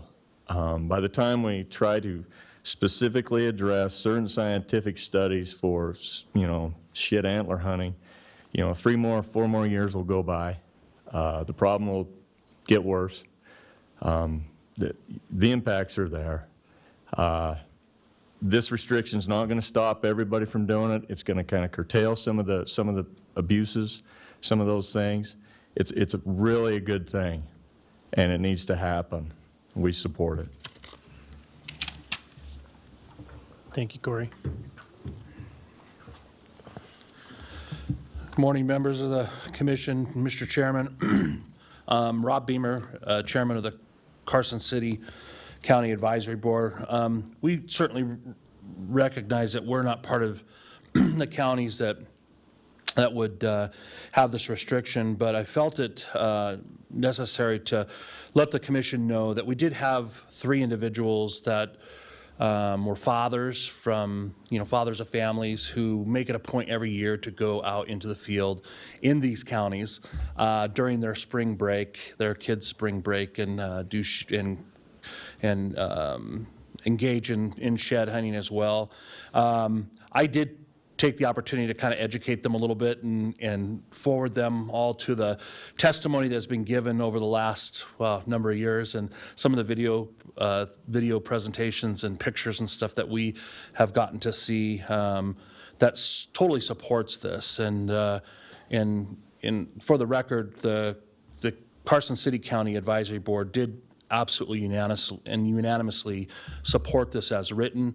Those 3 families were just a little concerned that they wouldn't be able to go out and do that anymore with their families. And I said, well, I'll certainly pass that on to the commission just for process. But we certainly understand where the department as well as the commission may be going with this. And their thought was that, if you take out March out of the picture, then that takes out their kids' spring break and all that stuff. And one thing I did want to bring to your attention is, as was mentioned earlier, is there's multiple states that are certainly enacting regulation on shed hunting.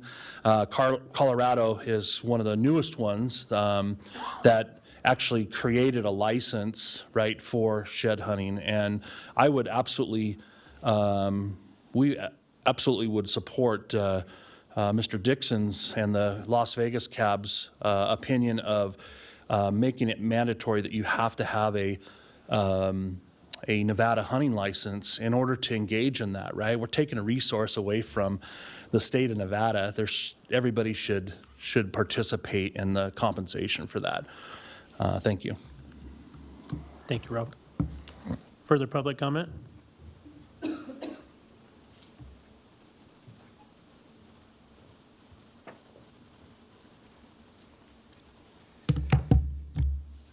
Jesse Weller, Lyon County Cab Chair. We as a county understand that there is an issue. We don't consider ourselves directly affected as not being one of the counties listed. So we all did agree that we felt that it was inclusive to the counties and would apply directly to them. We don't feel that we need to be included. We also understand that there is a need for change in regulation due to the abused wildlands when chasing shed antlers. Primarily off-road vehicles and the difficulties in regulating that. I'm kind of curious in how we work with BLM in order to enforce regulations we already have. We also see some things that don't really align as far as mentioned earlier, hunting season going into January. And we were also, we did vote unanimously to restrict shed antler hunting from January 1st to March 31st. And we also voted unanimously to have no restrictions on the daylight hours as far as antler hunting. Thank you. Thank you. Further public comment in Reno?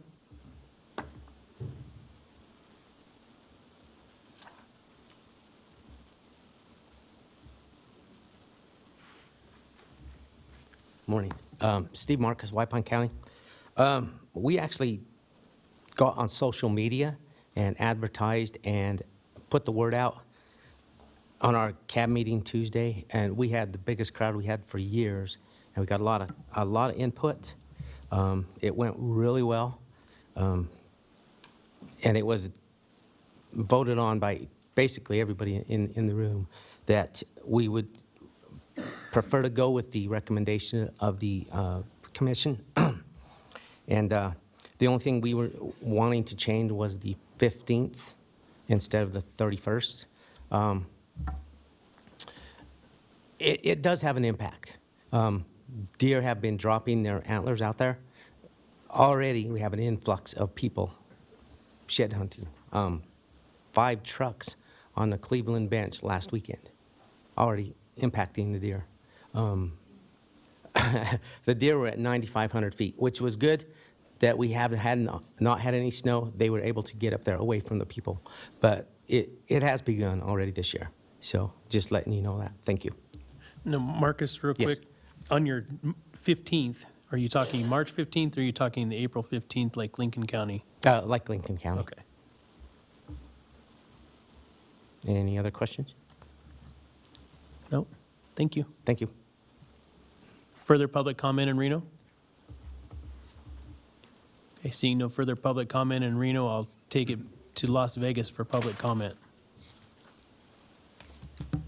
Yes, we have comment, Mr. Chairman. Mr. Chairman, members of the commission, my name is Mark Edgel, 5645 West Alexander Road, Las Vegas, Nevada. I had an opportunity to read this. I see it's pretty vague. I mean, if a guy's out there looking for, just out tooling around in the woods and you pick up some antlers, and then you have a late hunt, like it's been pointed out, and then later in January, and you get pulled over, you're breaking the law, and you don't even mean to. Or if you do not take the antlers out of your truck immediately, you could be cited. I'm just pointing out that it's pretty vague. I think it needs to be tightened up a little bit. I certainly would endorse the hunting license thing. I hope we would never incur more fees on top of it. It's already tricky enough to remember to come February, your hunting license is going to expire and you need to buy another one. So that's kind of tricky there too. If you're out hunting in March 1st or 2nd and you haven't bought your new license, are you breaking the law? So it's pretty vague. I'd encourage you to tighten it up. Thank you.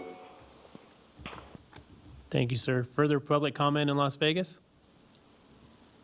No further comment. Thank you, Mr. Chairman. Thank you. So with that, I'll bring it back to the commission for further discussion or a motion at this point, I guess. Commissioner Barnes. Yeah, a couple things. I was one that wanted to see it actually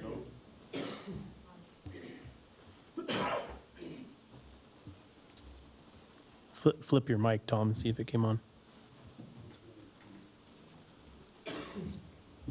Okay, I think good now. All right. This topic actually came up at a cattlemen's board meeting, and it was brought forward for two reasons. The primary reason was because the resource, the ground, was getting torn up by shedhorn hunters getting out there as early as they could in wet ground and cutting deep ruts all over everything. And then, of course, with the animals. So I was actually looking for a May 1 or the April 30th date. That way it gives the ground kind of a chance to firm up. And in Elko County, you know, a lot of places, those does are in their the third trimester of pregnancy. And, you know, they've been through a hard winter, and they really haven't had any chance for any green up. And usually by the middle to the end of April, they've had a chance for 2 weeks of green up to get a little strength and to kind of move off of those ranges. So there's less, obviously a lot less pressure on those animals, and it's, you know, it's giving them a little better chance. So I really think the end of March, at least, especially in Elko County, is way too soon. You know, I could go with the middle of April date, but my preference would be the end of April. I also have some concerns over the hours. I thought, you know, I know we're looking out for sage grouse, but at some point, are we setting precedent to affect some other users out there? If we start with regulating when the shedhorn hunter's going to be out there, what about, you know, the recreationists that are just out there? So, and, you know, I really hate creating regulation, and so with the hours, we are creating more. So that's a question that I have on the hours, and obviously what I would like to see on the dates. But I think that definitely we have to do something, because it's getting to the point. It's just it's being detrimental to everything, resources, animals.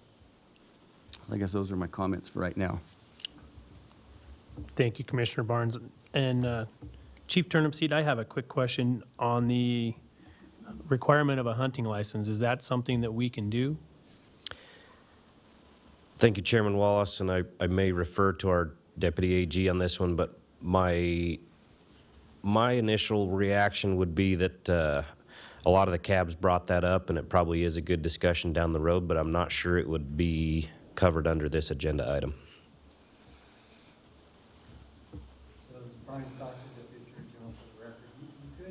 Language. The problem is it would trigger if you make that change, it's fairly significant. It would have to go back to the Legislative Council Bureau. They'd have another 30 days to review it. And then I think you'd have to bring it back and adopt it with that language in there after LCB review. Okay. Thank you, Mr. Stockton. And one other question I have that Commissioner Barnes brought up, as far as the hours of between 10 a.m. and sunset and 10 a.m., if we change that date to April 15th, would that alleviate any of the sage grouse implications, or is that just in general for sage grouse, that was where that number came from? Thank you, Chairman Wallace, and I hate to speak for Game Division staff, so I don't know if they want to address that one or not, but I guess philosophically, yeah, it seems like pushing the closure date a little bit later might make up for a little bit of the, you know, the hours argument as well. If I could I have Sean Espinoza come up, because it is major topic with him and a bunch of our game biologists throughout the state, so maybe he could give you some clarification. Okay. Sean Espinoza, for the record, Upland Game Staff Specialist with the Department of Wildlife. So as I'm thinking about this in my mind, listening to the conversation, a May 1st opening date, I guess, if you will, if anything before that, really a timing restriction wouldn't be necessary. So the peak of attendance for males is usually around that first week in April. And the nesting season really extends through the month of April and into May a bit, and then drops off pretty dramatically after that. So if you made it a May 1st opening, you wouldn't have to consider a timing restriction after that point. But April 15th, you're still right in the middle of nesting season. And so disturbance during that period with off-road users and things like that would be of concern. Thank you, Sean. Commissioner Almberg, did you have something for Sean? So, Sean, if we put the hour restrictions from April 15th to May 1st, that would cover it? I think if you made that opening date May 1st, you wouldn't have to deal with the timing restrictions. If it was still April 15th, I still think the timing restrictions would be in order. Correct. So through April 15th through May 1st, we still would, if we open it up in general, we would have to have a restriction, the hour restriction through 15th through May 1st. I think I would be comfortable with that, particularly given, some of the restrictions that are in place with the BLM for certain activities and the Forest Service. Timing restrictions are being imposed on other uses of the land. So I think we want to try and be consistent with that and put our best foot forward with that. So we're showing deference to sage grouse needs.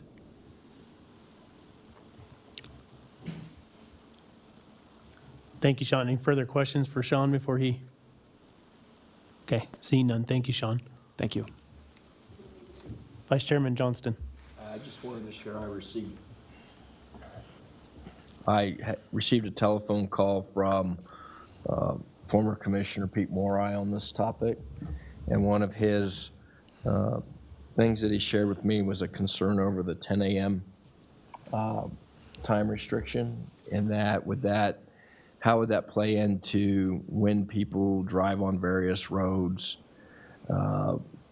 waiting for them, to the extent in this time period you're still having freeze-thaw.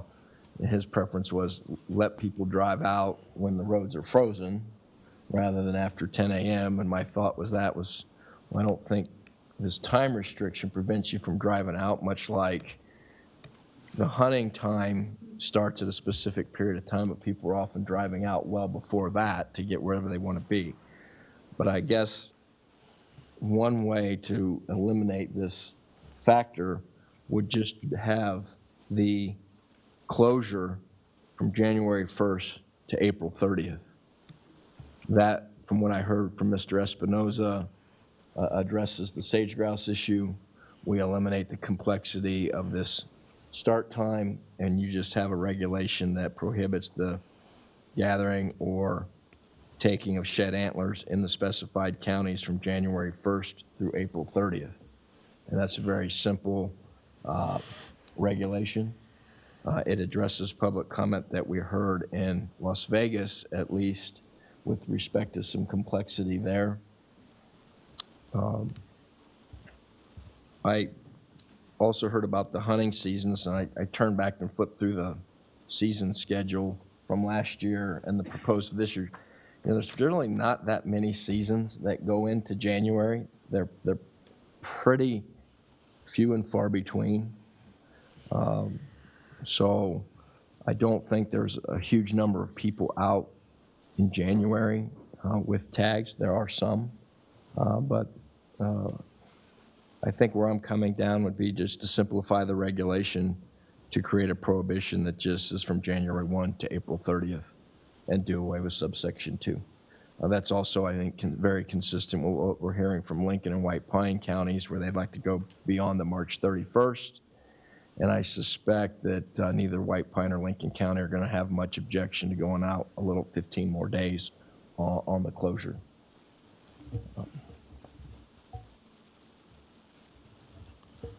Further comments or questions? Commissioner Allenberg. On our proposed season regulations on the cow elk hunts, because that comment got brought up multiple times about why are you doing that when you're still allowing cow hunting going beyond January 1st? But I believe with the proposed season dates, we're the ending date, the last elk hunt date is now going to be January 4th. And so you could, get rid of that argument by making the start date, the first closure date the same, January 4th instead of January 1. It's only a couple days, but that would get rid of that argument, I believe. Further comments from the commission? Commissioner Valentine. I tend to agree with Commissioner Johnston on this, and I guess one of the questions in my mind is if this is approved now, when will it go into effect, Tyler? That's a good question, Commissioner Valentine. It wouldn't actually legally go into effect until the Legislative Commission approves it. They don't schedule their meetings until they've got enough regulations to speak to. My guess is that would be sometime in February or March, but that's strictly a guess. So then we'd be in a little bit of a question of, do we go ahead and roll this out, even though it would go into effect in the middle of the closure time? And I guess my answer to that would be, we would ease into it gently. We're not going to rush out this first year and scratch a bunch of tickets, especially since right now our winter seems fairly mild. If it were enacted during the middle of the season closure, we'd probably take a more aggressive stance next year with it, but go into it softly this year. Further comments or questions from the commission? Motions? Commissioner Barnes? Okay, I'll attempt to make a motion. I move to accept Commission General Regulation 475, Shed Antlers, LCB file number R134-17, to read, a person shall not take or gather shed antlers from or on any public land located in Elko, Eureka, Lander, Lincoln, Nye, or White Pine counties at any time from January 1 to April 30. Second. I have a motion by Commissioner Barnes and a second by Vice Chairman Johnston to adopt, where did it go here? Commission General Regulation 475, LCB file R134-17, as read by Commissioner Barnes, would now say, a person shall not take or gather shed antlers from or on any public land located in Elko, Eureka, Lander, Lincoln, Nye, or White Pine counties at any time from January 1st to April 30th. Is that correct? Any questions on the motion? Hearing none, I'll call for the question. All in favor, say aye. Aye. Opposed? Hearing none, motion passes unanimously, 7-0, with Commissioner Hubbs and Young still absent. So we will close Agenda Item 13A and move to Agenda Item 13B. Commission General Regulation 440, Trail Cameras and Other Devices, LCB File Number R012-16, Chief Game Warden Tyler Turnipseed.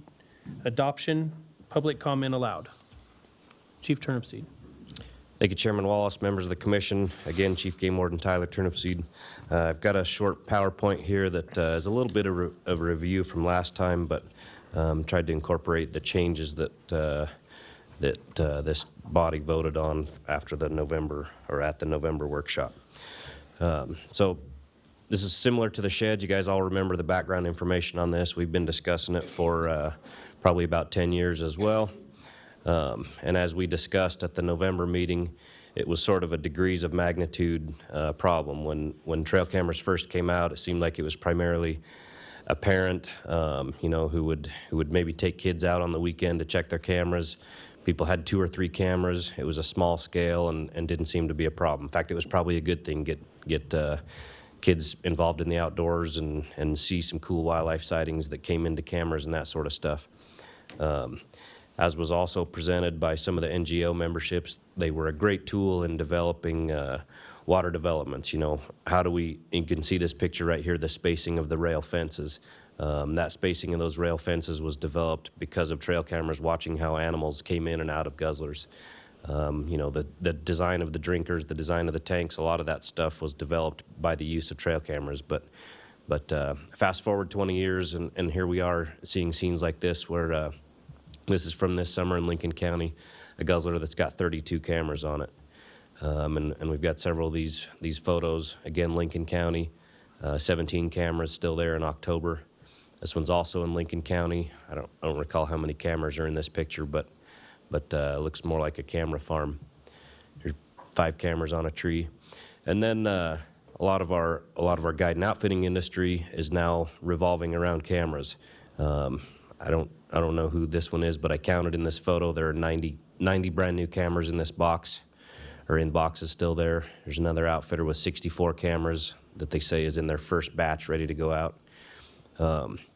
We've heard stories of outfitters putting out over 300 cameras nowadays. And so fast forward to 20 years, and that's the situation we're looking at. That's a lot different than the parent taking out kids to look at 2 or 3 cameras. We talked about this in November as well. Some of the websites that have popped up looking to capitalize on trail camera information and sell wildlife locations. It's probably a discussion for another day about selling wildlife locations, but this is one of the websites. Here's another one, advertising animals, where you can purchase the location information of that animal. So the regulation as we drafted it prior to the November workshop, I tried to summarize here, basically just said, shall not place, maintain, or use a trail camera, number 1, in a way that prevents or alters access to the water. Number 2, within 200 feet of a spring, water hole, or artificial water basin from August 1st to December 31st. In that context, I did bring up the discrepancy that the NRS that talks about camping on a water hole calls it out at 100 yards. So it was a little bit inconsistent, this 200-foot language. And then at any place, it would be illegal to place, maintain, or use a trail camera at any place, regardless of the distance from water, from August 1st to December 31st, if the camera is capable of transmitting. So at the November workshop, you'll recall there was a lot of discussion as to whether this went far enough, and I believe the motion that came out of it can be summarized here. Person shall not place, maintain, or use a trail camera or similar device. And as you can see, this language is much tougher. It goes a lot further, has a lot more teeth to it than the original draft. First, in a way that prevents or alters wildlife access to water. Secondly, within 300 feet of a spring, water source, or artificial water basin at any time of the year. So that would be a year-round exclusion to not have cameras on water. And then same thing for year-round. Person shall not place, maintain, or use a trail camera anywhere or anytime if it's a transmitting camera. Essentially what that would do is completely outlaw transmitting cameras. And then at any place, regardless of water, from August 1st to December 31st. That would essentially outlaw any use of cameras from August 1st to December 31st. So as you can see, this language goes a lot further than the original draft. Expectedly, it did generate a lot more public comment, this language going a lot further with it. So I'm sure you guys looked through that. There was a lot more comment than we got in November when the language was a little softer. There are some exceptions or exemptions that are also a little bit controversial, and those were put in there for various groups wanting their piece of the exemption pie. The first being agency folks and industry employees. The agency folks would be in the form of, doing some sort of research, that water development type stuff, surveying animals, BLM looking at horses, or us looking at animals using water. That would be an exemption. The industry employees part came in large part from the Nevada Mining Association. They asked for if we could put an exemption in there for mining when they're monitoring a water source on a mine site, especially if it's a toxic water source, monitoring those to see if there's wildlife coming into them. Put the caveat on there that those would need to be marked with who owns the camera. The second part there was language that came out of the November workshop, any person who uses the camera in consultation with the department. It's a little bit vague. I'm not sure I'm in love with that language, but where it came from was that in the initial draft, we had put in an exemption for a wildlife conservation organization who's using them to monitor wildlife use of a water development. It was a little bit of a shout out to some of the NGOs in the past who used cameras a lot to document how wildlife is using those water developments. The language that came out of the November workshop was that right there. Person who uses the camera in consultation with the department. I believe how it's actually worded in the reg is that an employee of an industry, that's the first part, or any other person who uses the trail camera or similar device in consultation with the department. I guess I like the philosophy of that, but I'm not sure what that looks like. I don't know if that would be a written permit or if we need to specify that, put sideboards on it, but it seems a bit vague to me, the consultation with the department. Next exemption, private property with the permission of the landowner, simply because felt like this body probably is not in the business of telling private landowners what they can and cannot do on their own property. So we put the private property exemption in there. And then the last one, cameras used to monitor livestock use of a water source when that water source has a permitted stock water right on it. There again, sort of similar to the permission of the landowner exemption, felt like there could be water sources on public land that a rancher has a right to that water and probably therefore should have a right to monitor the use of that water, whether it's from his own livestock or wild horses, that sort of thing. So that's a little bit of a summary of the language, how it changed from November to now. And I always put this Boone and Crockett topic up there about pursuing gadgets rather than hunting skill, but I would stand for questions, and I guess, you know, as far as my own unsolicited opinion, I've felt like for a long time we've needed to do something about trail cameras, just wasn't sure how far it needed to go, and hopefully we can bite it off in small pieces and not go too far, but I think when we see the difference between a person having a couple cameras that are out a couple months a year versus somebody having 300 cameras out covering every water source and several hunt units, seems like there needs to be something we could do. So I'd stand for questions. Questions for Chief Turnipseed? Vice Chairman Johnston? Thank you, Mr. Chairman. I guess I had, in reading through this prior to this meeting, after the workshop, the in consultation, the same concern or issue that you already raised. I mean, what does that mean? I mean, if someone writes a letter to the department and says, I'm going to use trail cameras to monitor use of a water development that our organization did, they've consulted or at least advised the department. And so I don't know, but what is the department's feeling on that? Does it want to have the right to approve, disapprove? I mean, consultation I can consult my doctor and not listen to the doctor, but I've consulted with the physician. So I think that language is a bit too loose. Do you have an alternative, since you had the same concern? Not to put you on the spot, but yeah, thank you, Vice Chairman Johnston. I agree. Consultation seems a little vague. You know, I don't want that to just be a person calling up a field biologist who lives in Duckwater and saying, hey, I'm going to go put out 5 cameras. Have a nice day. At the same time, I hate to always say, well, we should have a new written permit, you know, the SLAP process. I don't know if Chat wants to speak to that from the license office or Deputy Director Rob, but I hate to always come up with a new special permit, but I guess I would like to see some sort of written documentation of what that consultation was, you know, who signed off on it, what benefits is it going to give, is it likely to be used for someone's benefit in a hunt, that sort of stuff, so that there's a paper trail that goes with it. Commissioner Valentine? I guess in regards to this issue, and I think it was one of the issues that I brought up, but, you know, I believe this exception is necessary, but I think it should be permitted. Consultation and permitted by the department. I hate to kick the ball over to the department side, but I don't think it would be a big issue for an organization such as Fraternity of Desert Bighorn to go through a process where they actually attain a permit from the department to install a camera on a project at a location for such and such a date from outside of the closed times. If that's the direction of the commission, the department will figure out how to keep up and come up with a permitting process that will get us there. Commissioner McNinch. Thank you, Mr. Chairman. There are permits for take of non-game species that are already out there. I mean, it seems to me like it, and I don't know if this was the context that was brought up in before, but there might be an existing process that wouldn't take too much to tie into. I don't know. Maybe that's just a modification of that existing system. Certainly doable. Further questions or comments from the commission?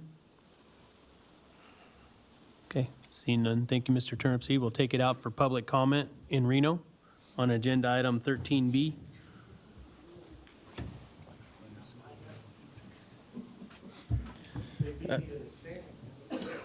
You got to be quick. You knew it was coming.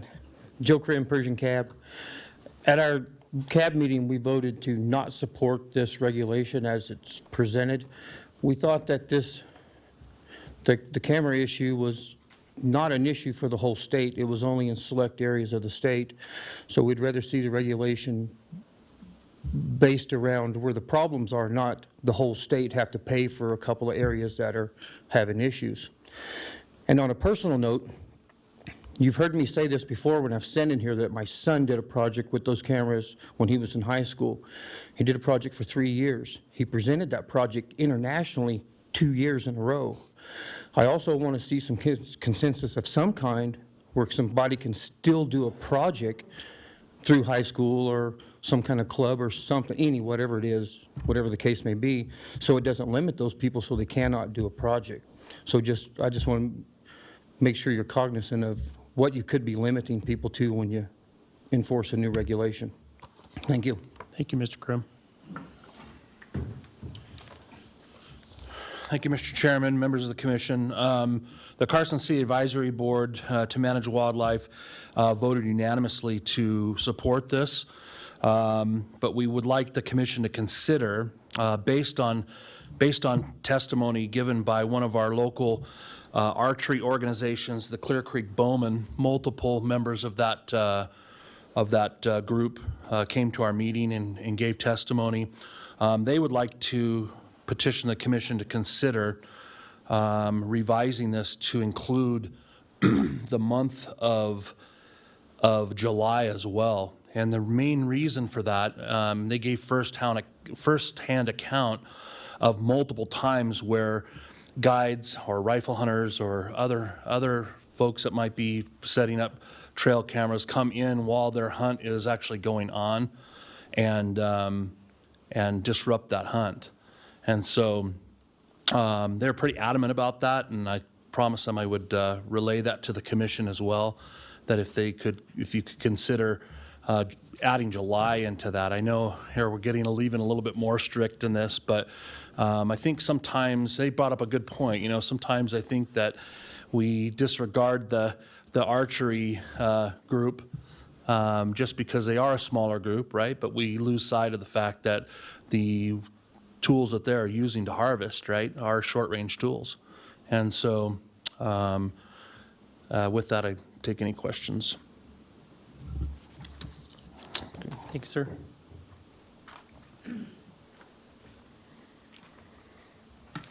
Chairman, Commission, Paul Dixon, for the record. I'll say in a 6-1 vote that we supported the regulation, and we had a couple of suggested changes or recommendations for you to consider.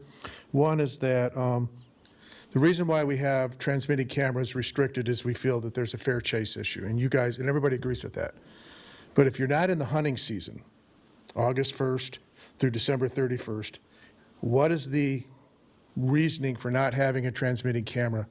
So our recommendation was to lose the transmitting camera clause 1 or C, because if you've restricted it during the hunting season, that's when you have the fair chase issue.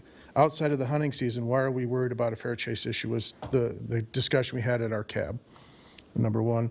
Number two is that if, in fact, you guys talked about getting permits or something from the Department of Wildlife, I believe that what's not in this regulation is that you're going to have some way of identifying either a tag number, a permit number for people that have the right to have a camera out there, so that when law enforcement officials go into the field and they see a camera somewhere, it'll either have a permit number on it or it won't. And if it doesn't have a permit number, then it's probably illegally put out there. But if it has a permit number, then they know that it's something that's been permitted by the department and they don't have to worry about it. But my guess is if you're going to have exemptions, you're going to have a way of identifying who has exemptions in the field for law enforcement. Just a thought. Thank you. Thank you, Paul. For the record, Corey Lytle, Lincoln Cab, we support the regulation. Similar to what Chief Turnipseed brought up, we just recommended in section 2.4, we would just remove the language in consultation with, and we suggested something like replace it with consent from, and we're all on the same page there. It sounds like everybody's going to try to figure out how to word that. Side note, we certainly appreciate some of the counties that aren't directly affected with this. I can definitely see where Joe's coming from.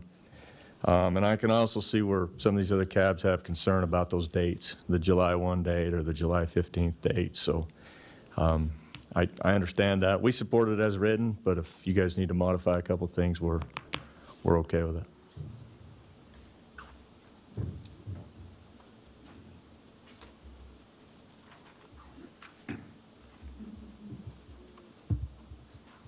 Mill Building, Washoe County. I appreciate Chief Turnipseed saying the stuff about the NGOs and how much we've learned from these cameras on completely redesigning the way we look at guzzlers, the way they're built, the way drinkers are built. If we never had a drinker, if we never had a camera, access to one, if you ever witness what happens to a lamb when it gets into a small drinker, like in some places that are still used, it should be outlawed, and they get rammed out of there, you would see why we started building drinkers a lot bigger. You would also see why we, for 2 years, another gentleman, and I won't mention his name, but he's not here, but for 2 years we looked at the height of a rail on a guzzler to see how low we could make that to keep some things out to where we would not impede the egress of these animals around there. I want to bring something else up, though. I appreciate that. Thanks, Tyler. I want to say something else. I've been called by this department many times and by the BLM to go find the culprit, either a goat or a domestic sheep. If you force me, and first of all, the areas that these happen in, I know it pretty well. I know a lot of the water, and a camera is nothing more than a tool. And I take this trail camera. I will say now, in all honesty, I've never set a camera for any hunting purposes whatsoever. But I have put them for hunting these domestic sheep and goats, and I've done it several times. And I get calls sometimes when I'm on my cell phone, when I'm between Via and Cedarville to go do these things. And at 3 o'clock in the morning, I've been called the night before to go find 11 sheep that got loose off of a ranch in Humboldt County. And Mel, who's using red paint to mark their sheep? Who's using green paint to mark their sheep? Mel, can you call Mr. Estelle or Mr. Espiel and tell him he's got a ram loose on 447? And I don't understand why I need the permission to set a trail camera for me to educate myself, number one, or to do a job that I'm asked to do to try to find the culprit. I think that this is something that you should look at. I ask you to do it and look at it per region or per county. But I think if we have that, and I see it as a big problem, I honestly do, in Lincoln County and maybe White Pine County. I mean, Lincoln County's been brought up a lot. But I think it should be a regional thing. I think you guys should to take a look at what you did with the shed hunting and do the same thing with these trail cameras. Thank you. Thank you, Mel. Jesse Weller, Lyon County Cab. We voted unanimously to restrict the use of trail cameras during the hunt season, August 1st, January 1st, regardless of distance. We feel that, with a 200, 300-foot mark, the perimeter is still going to be stacked with cameras. Guys are still going to be walking up to water, checking tracks, and we just think in regards to fair chase, sportsmen as a whole, we voted that we would not prefer to see the use of trail cameras during the hunting season. As far as the off-season, we voted unanimously to enable sportsmen and those alike to use trail cameras on water as currently allowed. After speaking with some biologists, those animals are still going to come into water, and if they're not going to come into water during the daytime, if they're being checked in the middle of the summer, they're going to still come into water at night. So as far as the off-season, we would like to see the Lyon County Cab voted unanimous to see use of trail cameras allowed on water during the off-season. Thank you, Jesse.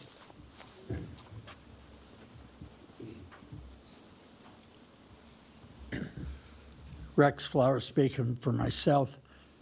I'd like to see it be more county-specific. And beyond that, I'm looking at that regulation. You're outlawing cameras anywhere for any use for 5 months of the year, which tells me you must think that they're detrimental to wildlife.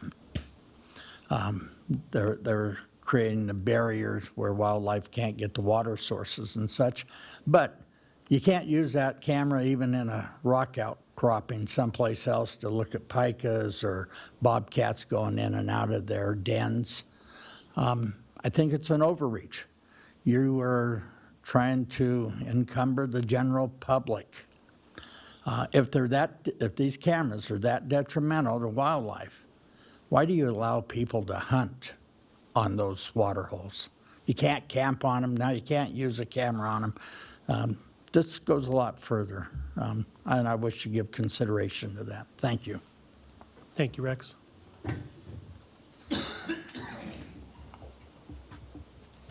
My name is Carl Urquiaga, and I live in Churchill County, and I'd like to thank you for the opportunity today. First of all, I'd like to say these are my own personal viewpoints, not anyone else's. I'm not a member of a CAB, and this is not related to anyone else. I use trail cameras as a hobby. I also sometimes use them as part of my hunting hobby. But I've used them with my granddaughters. They're homeschooled, and their mother is very creative and thinks it'd be a great idea if they went with Papa out to check trail cameras and learn about wildlife. And I tend to agree. I've got trail cameras out right now. I live near the Carson River in Churchill County, and my neighbors claimed they saw a mountain lion on the river. So we put out some trail cameras. Haven't caught the mountain lion on the camera yet, but catch all kinds of other interesting and fun things. And that's the big part, is it's a fun hobby. And I'm not talking about the 32 cameras. When I first heard that, it was 31. Now it's 32. The other day I heard it was 40. I don't know how many it is, but it's ridiculous. I agree. But I don't think it's a camera problem. I think it's an outfitter or a hunter problem. It's an ethic problem. I don't think you're going to regulate that away. I think this is a good non-consumptive use of wildlife. I agree with Mr. Flowers on the part about trail cameras anywhere, anytime during that time period. I put trail camera on my camp oftentimes to see if anybody comes in tampering with anything. I know of an entire elk camp in Idaho that was stolen this year. I'm not hearing that I could put that on my camp. I'm not hearing that I could put it out, as he said, to photograph pikas or lizards out in Dixie Valley or something like that. That seems, I could live with the pre-November ruling on that. I also agree that I don't like transmitting trail cameras. I don't believe trail cameras affect the wildlife. Maybe when there's 30, when there's 2 or 3, I can show you pictures of bull elk in a wallow in front of the camera. I can show you a picture of bull elk looking into the lens, rubbing his posterior on the camera. I can show you pictures of young mountain lions playing on the guzzlers in front of the camera while there was 2 or 3 cameras on the water hole. Is there evidence that the trail camera themselves affects the wildlife? I don't believe there is. The people who go and check, yes. You're still going to have people going and checking tracks. That was just mentioned a minute ago. That's the most common human beings I get on trail cameras, is people going and checking tracks. They drive up, they go inside the fence, they check tracks. Generally, they relieve themselves, maybe leave some trash behind and leave. It's not the camera guy. You never get a picture of a guy checking his cameras, because he goes up and covers everybody else's camera. On the other hand, it'd be legal for me to sit in a blind near a water hole, personally be there and take pictures from that. A guide could pay his person to go out there and do that. Let's see. I can honestly say I've only killed one animal I ever had on trail camera. That was an antelope. I don't believe the trail camera gave me an advantage over that animal. It only told me that occasionally he comes into that water hole to drink. And I happened to be patient enough to let the other animals go by until he came in. A lot of people won't admit to that they ever killed an animal. I'm not going to apologize for it. I'd like to know if there's what authority the department has to place trail cameras, or to make it illegal to place trail cameras out on federal public land. We've got 45 million acres out there of federal public land. This has nothing to do with the take, in my opinion. I just don't know whether where there's the authority, where it's derived from. Hey, Carl, I hate to interrupt you, but you've reached your 3-minute time period. I apologize. Thank you very much. No problem. Thank you.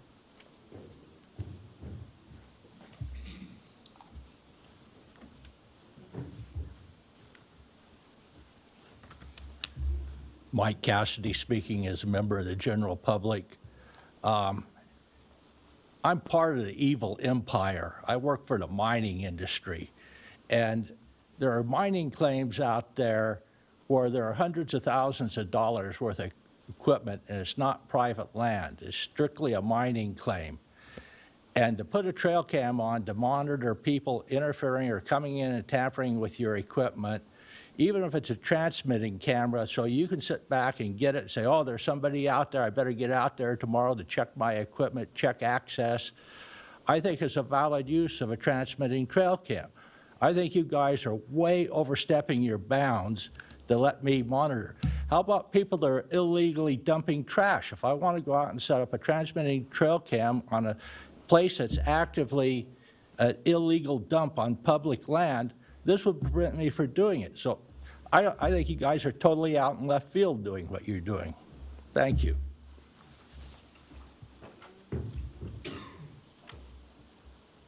For the record, Tom Casanelli with Humboldt County Game Board. We supported the department's recommendations with a vote of 3-1 opposed, 1 opposed. Everybody there at our meeting has trail cams. There was a lot of issues brought up. There was the issues of the counties. Some counties should be excluded from this and go with the major sheep units and elk units. But in the long run, we supported it. One of our members has a pilot's license, and he goes, what's the difference of me flying my plane and seeing an animal and then going back and harvesting it, or putting it on a trail cam? And that really kind of brought it into focus. You know, we have laws for the purpose of hunting using these cameras.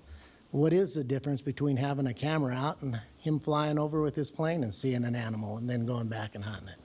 We have that law. It's against the law now. And I just wanted to bring that up for everybody to think about. Thank you. Thank you, Tom.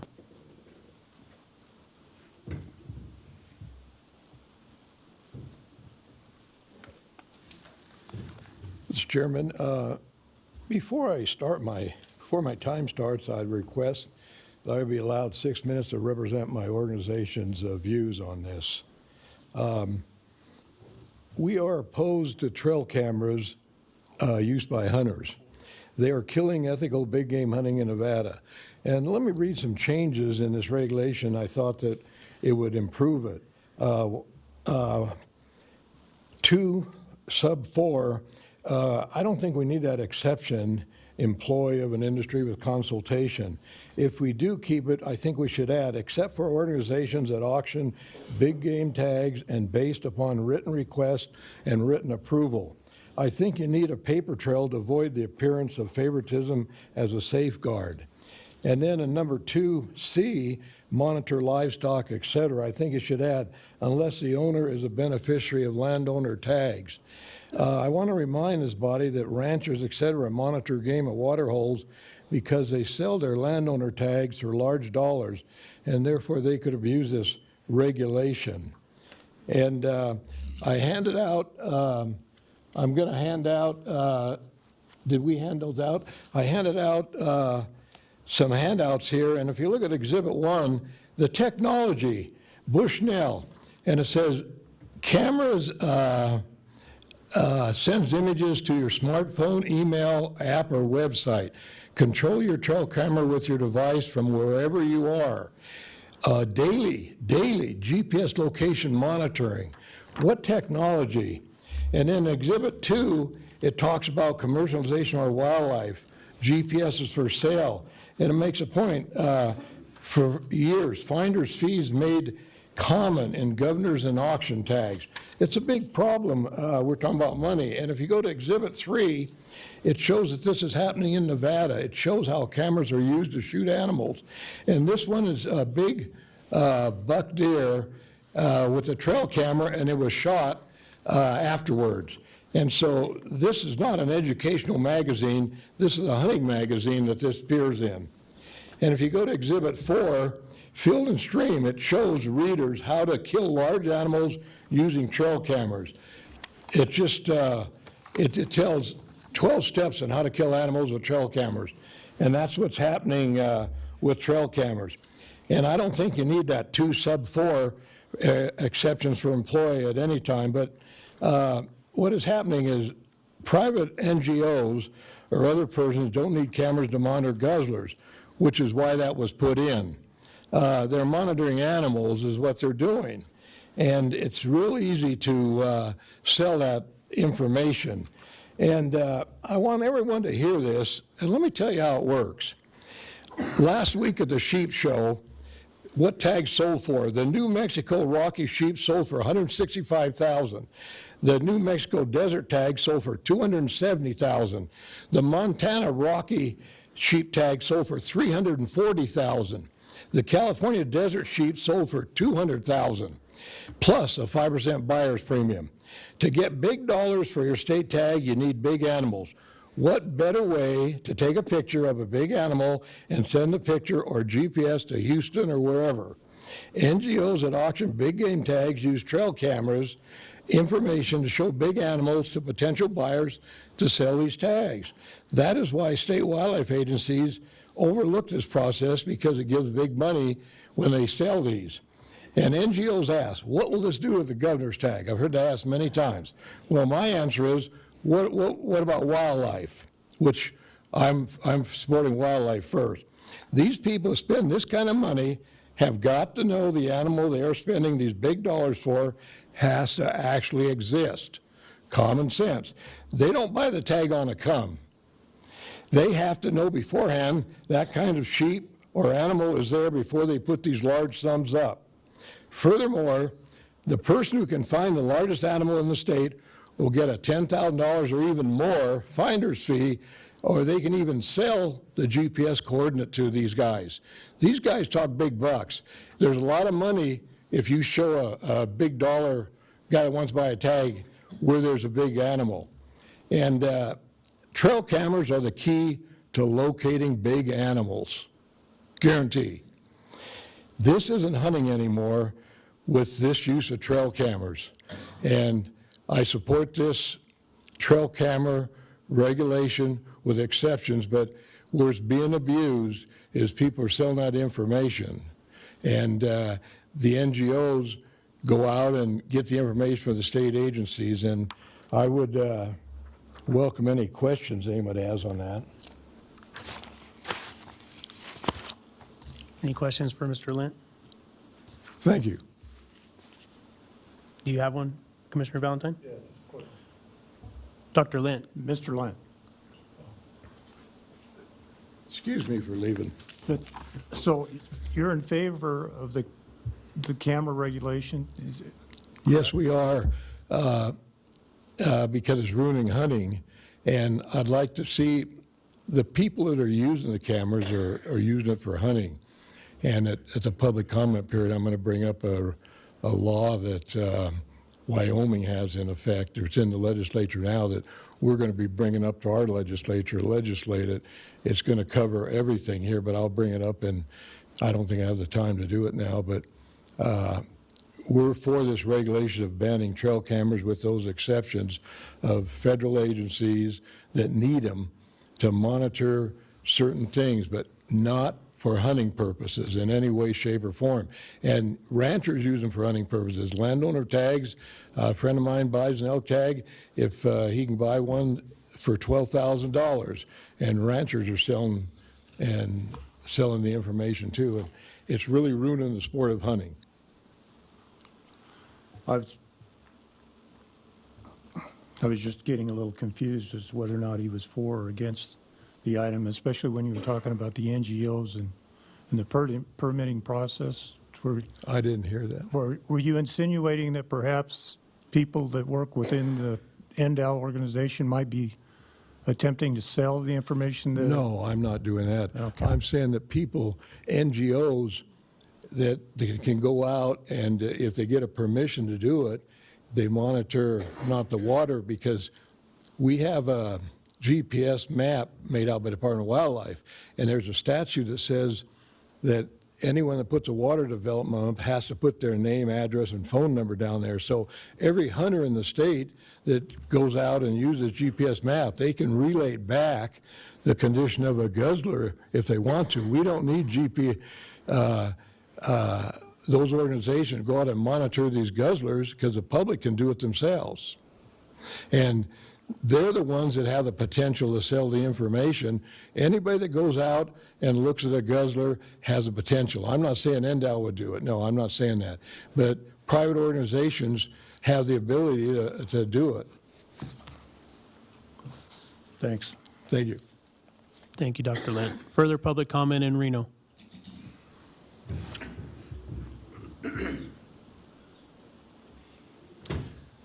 My name's Keith Montez. I'm representing myself, but I am an outfitter. And I want to speak for the majority of the outfitters. We're not all unethical. We are ethical. I've been running trail cameras for 20 years. I have 40 of them. I enjoy doing it. It's more of a hobby for me, honestly, than a business. But hunting is always going to be business. There's too much money in it. He's right. How are you going to stop it? I look at your exemptions here. Livestock users can use them. You have outfitters that are livestock people. So now they have an unfair advantage over the other outfitters. Is that what I'm hearing? There's a lady in my county. She likes to take pictures of wild horses. She cares less about hunters. You going to limit her? You going to tell her she can't do it anymore? Is that what we're doing? This is crazy. I look at what happened in Lincoln County. I look at what happened in Ely. There's a reason I don't go into those counties, because ethically I couldn't do that. Honestly, just being upfront and honest. But I still deserve the chance, or I still deserve, because I think I was raised in America, I should be able to go out and put a trail camera on a water hole. I think I should be able to do that. I've been doing it for 20 years. Should I put 50 of them on it? I don't think so. I wouldn't do that ethically. I can tell you from my experience, I stayed away from those counties, but I've gone all the way down and run trail cameras down into, all the way down to the Las Vegas area. Yeah, I'll see 4, 5, 6 trail cameras there. But let me tell you, those people, when they go in there, and I'm one of them, I've gone into those guzzlers and I've seen where the water's washed up and blocked the dam and ruined the drinker. We know there's a shovel at the tanks. We go, we clean it, we fix it. We monitor things. Having people to hike back into those guzzlers is not a bad thing. We're not all bad. We should be working together with a regulation that works for everybody. But if you're going to start special exemptions, I go, okay, well, most of the Department of Wildlife hunts, they can go put a trail camera out, but I can't? I don't know. You guys are going to tell me, oh, trust them. Have you watched the news about trusting our government? I don't think so. I think it's got to be fair for everybody. And I'm not here to tell you yay or nay or how to fix it, because I don't agree with what's going on in Lincoln County one bit. I think it's ridiculous with all those trail cameras. I think it's ridiculous in Ely. But I'm looking at your exemptions, and I really question them. Private landowners, they're outfitters too. I mean, I don't know. I don't know what the answer is, but I don't think we should limit people on placing trail cameras out there. I think it's a hobby for a lot of people. I think there's people out there that I've run into that have nothing to do with hunting. There's too many ways around this. All I got to do is go find a friend that's not a hunter, a wife, a grandmother, whatever, and he comes and tells me, hey, that's your trail camera? No, it's my wife's. And people will work around this. And not every outfitter's good. They'll find a way. The good ones, such as myself, if you tell me I can't do that, I'm not going to do it. I'm going to follow the regulation to the T. But there's going to be people that work around it, and I don't think that's right. I think you need to table it and really step back and look at it and go, we need a better answer, because you do. Because looking at that, they're going to find ways around it. The ethical ones won't. The ones that aren't are going to do that. Thanks. Thank you, Keith. Further public comment in Reno?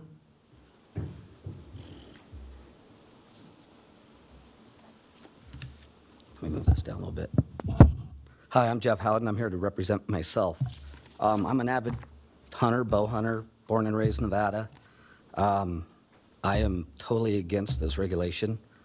I feel that cameras are used for hunting, monitoring land, monitoring water, art, watching animals.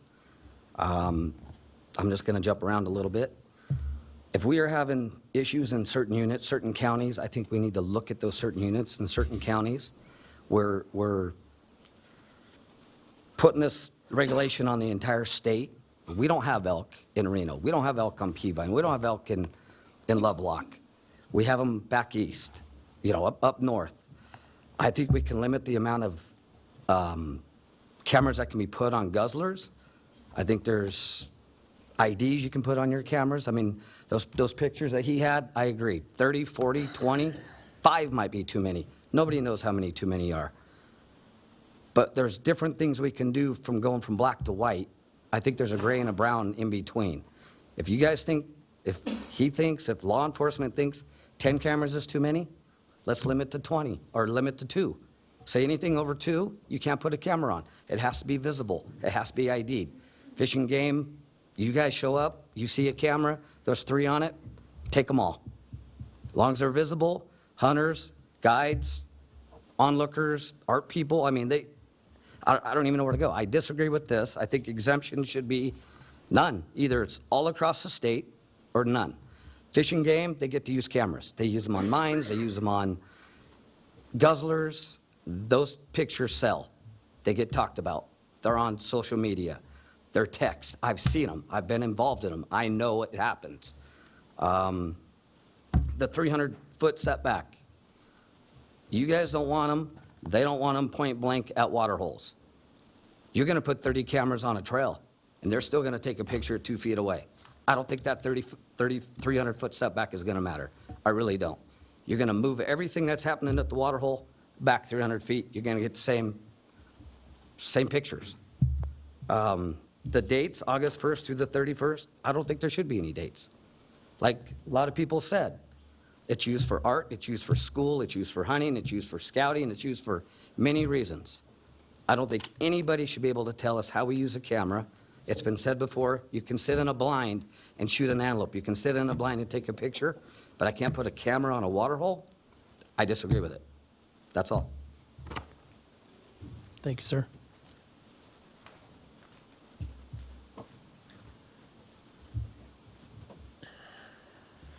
My name's Gary Coleman. I live in Pershing County, and I'm here representing myself, and I'm also an outfitter. And as far as the heritage tags, those guys are spending a lot of money on one tag. And whether you agree with it or not, the sole purpose of that tag was to raise money for wildlife. That's the reason, you know, that tag was brought about. So for those guys to buy that tag and then you tell them, well, you're restricted on your camera, you know, even though you paid that much money, you can't find one of the larger animals in the unit. That's it's going against what they're trying to do with the tag. because the whole point of the tag is to raise that money for wildlife. So limiting them on that issue just doesn't make any sense. So, and the other thing is, there's always going to be a way around these exemptions. You know, there's so many different people with so many different angles. They're all going to look for that angle. So, I mean, you can't really exempt people. You're going to just have all or nothing, in my opinion. So that's it. Thank you. Thank you.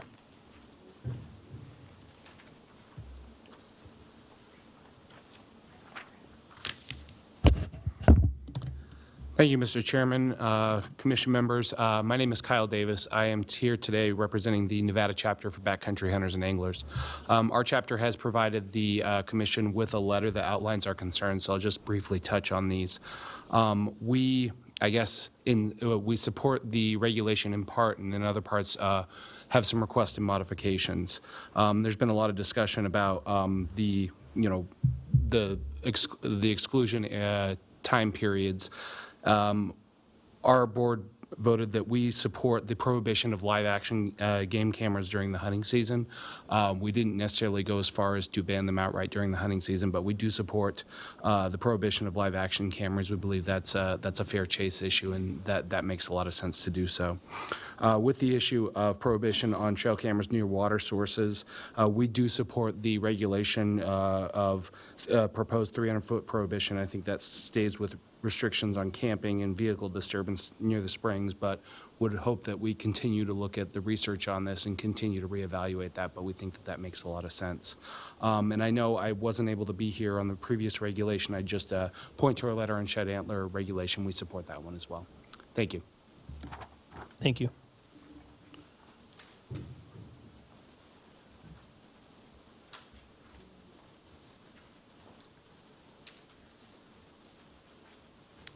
Steve Marcus again. This was one of the other major topics at our meeting, and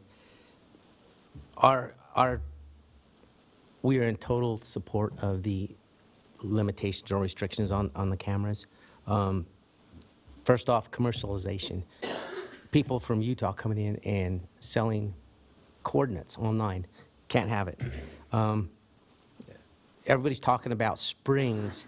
It's not only springs, there's travel corridors where people are building wings to funnel animals through these corridors. So it's just not springs, it's everything. Damage to private property, drilling into water tanks, drilling into their fence posts. They're mounting cameras everywhere. And we realize it's not gonna be perfect and it's gonna have to be tweaked, but we need a starting point. We need to start something. As far as the exemptions, the problem I see with well, it's not a problem. I think we could fix it. Any person who uses a camera in consultation with the department, I think we should have that 1 year restriction on dissemination of any information that was retrieved off that camera. Yeah, it's the same as with what NDOW does. Everybody at that meeting was in total agreement with us. We actually had, I think, 6 sub-guides there, and there was 3 master guides that were not there, but they expressed their opinions. They are for the restrictions. It's just getting out of hand in White Pine County. I can't speak for the rest of the state. Lincoln and White Pine County, I have seen the impact and the problems that it's caused, so your consideration will be appreciated. Thank you. Thank you, sir. Further public comment in Reno?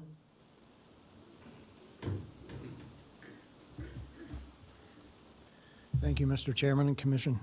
My name is Greg Smith. I'm representing myself as a sportsman. I believe in this. I think it's a good thing, personally. The only issue I see is your last one, monitoring livestock. I think enforcement is going to have a real tough time if they come up on a spring, and I picture northern Washoe, very few guzzlers there, but mostly springs and seeps, things like that. Who or how will they determine if it belongs to a livestock person or a friend of a livestock person?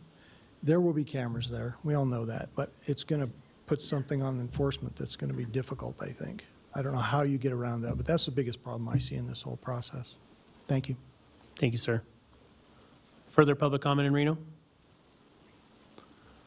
Okay, seeing none, we'll take it to Las Vegas. Public comment in Las Vegas. Yes, Mr. Chairman, we have public comment.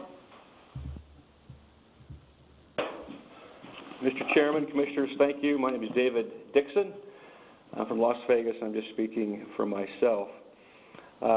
This has been very educational today. I would like to mention that I oppose the proposal of restricting the cameras. One of my concerns is the rationale, what appears to be the rationale for using or coming up with the reason to ban cameras.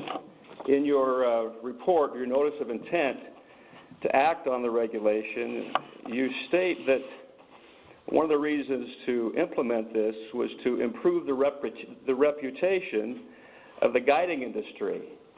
To me, that speaks to the fact that you're attempting to regulate based upon emotion as opposed to science. And there's been lots said today about whether there's science that causes or that supports the use of cameras and how it might affect wildlife. My other point would be the concerns about enforcement. I don't know how you'd get around those particular issues. They're very complicated. And my last point has to do with the taking of the animals. You issue a certain number of tags for a particular area. There may be tons of cameras in a particular location, but you still have the same limit on the number of tags issued for that particular area.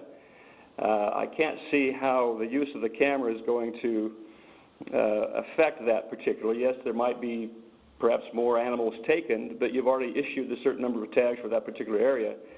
So I don't see that the use of cameras is going to have any impact on that whatsoever. I do use cameras. Again, I'm just speaking for myself, but I don't use them excessively. I can see where that can be a major concern. Maybe something I might support would be perhaps the restriction of having cameras on your man-made guzzlers. If you want to restrict them in some way, perhaps not allow them there, but it's very difficult for me to see how you'd be able to enforce a camera on some faraway spring or natural guzzler somewhere. Thank you. Thank you, sir. Further public comment in Las Vegas?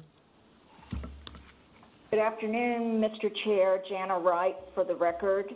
I'm speaking in support of the regulation with the following changes.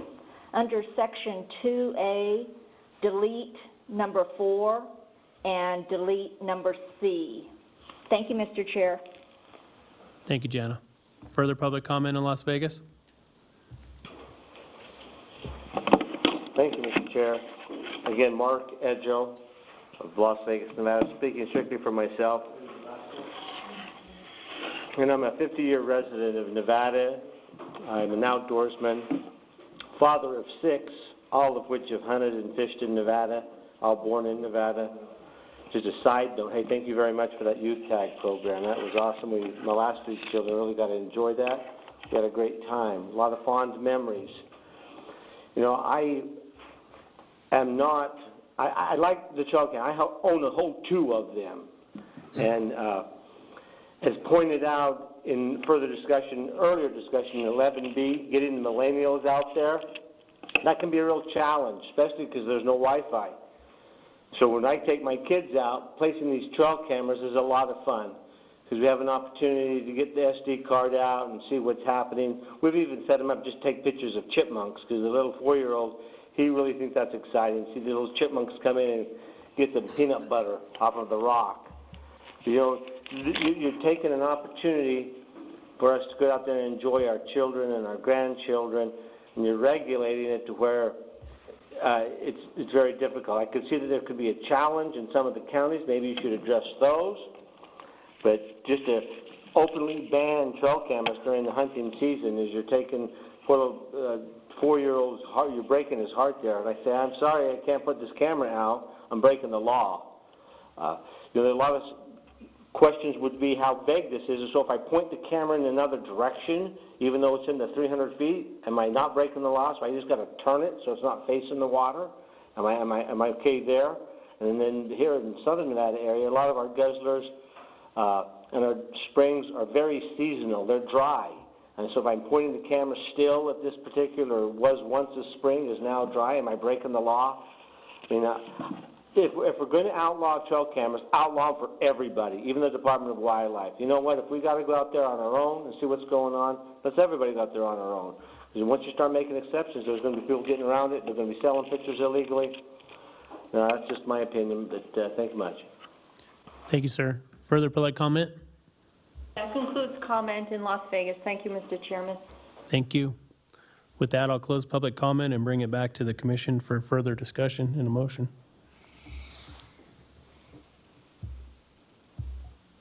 Chairman Grant, I guess what I'm hearing is that this issue has become a area-wide issue in my mind. Those darn eastern counties creating problems again. I don't know how the rest of the commission feels, but it may need to be discussed a little bit more as far as reducing it down to a county-wide restriction.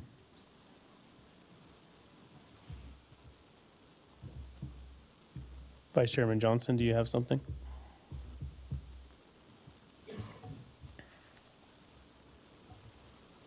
Well, I don't know about the county by county thing. I think it's hard to say. We're not going to let people use trail cams to hunt in White Pine and Lincoln County, but it's okay to use a trail cam to hunt anywhere else in the state. Because part of this is we've talked about this and about, I think we started, can't use a trail cam for purposes of hunting. Well, then that leaves open an issue. But what I really heard today was there's a problem. Just don't interfere with my use of trail cameras, because it's everybody else that's creating the problem. And I guess I'm being blunt again and forthright, as I often am, but all the comments I heard for those opposed to this was saying, yeah, there's a problem, regulate the problem, just don't interfere with my use of trail cameras because I'm not the problem. And that was, I heard it time and time and time again. And I think we've worked on this. I'm willing to listen again, but that was the message I seemed to hear through public comment. No one is denying something needs to be done, or there needs to be some sort of framework around the abuse of trail cameras. I'm willing to look at this and try to tweak it. I don't think going county by county or some region is the right way to go. And I don't know if putting in there for purposes of hunting just creates a problem, but, you know, and then I hear, well, how are you going to enforce this? There's a lot of laws out there that are nearly impossible to enforce because of manpower issues, the vastness of the state, a lot of things. We rely on voluntary compliance. And I trust whatever we adopt, the overwhelming vast majority of people out there are going to comply. Are there people going to try to skirt around it and get around it? That's a possibility. But it doesn't mean we should then say we're not going to address the problem. And I think there was a fair consensus that something needs to be done. So the question is what? And I think this regulation is a step in the right direction. And I think it's been considered a lot and thought through in a variety of ways. There also has to be some trust and faith in the department, and in particular, Chief Game Warden Turnipseed and his game wardens doing the right thing. And that with the ability to do projects and programs with approval from the department, because I'd like to get away from consultation, that a lot of the concerns we're hearing today can be addressed through that. You know, I doubt if, you know, I heard today, well, what if I put a trail camera up to see if anyone comes into my camp, because some people steal things from camps. Well, I suspect the trail camera is going to be gone if someone comes into your camp to steal things, but maybe not. So I hear all these arguments about this, and it's really trying to it's trying to skirt the problem, which everyone recognizes, so that everyone can keep their own trail cams as they see fit. And so I'd like to move in the direction with something. I thought this was a very good compromise in the sense it's limited to the August 1st through 31st year. And it doesn't preclude you from taking pictures. If you want to get out in the field and take pictures, nothing in this prohibits that. And that's because of how it defines a trail camera or similar device. So I've probably said too much and been a little too blunt, as I often am, so I'll stop now and listen to what the other commissioners have to say. Thank you, Commissioner Johnston. Commissioner Allenberg. Yeah, I agree with Brad there. We've heard a lot of discussions already. The cabs in general have they've all agreed until this last time, and then Elko, in their cab meetings, they had public input that hadn't been there before, and they said, hey, wait a minute, we've been agreeing all along, and we've been part of the discussion. People show up, and now they want to stop, and Elko, voted to oppose it, and so did Churchill County. But in general, the rest of the cabs discussions have all been about support. There's a problem, something needs to be done.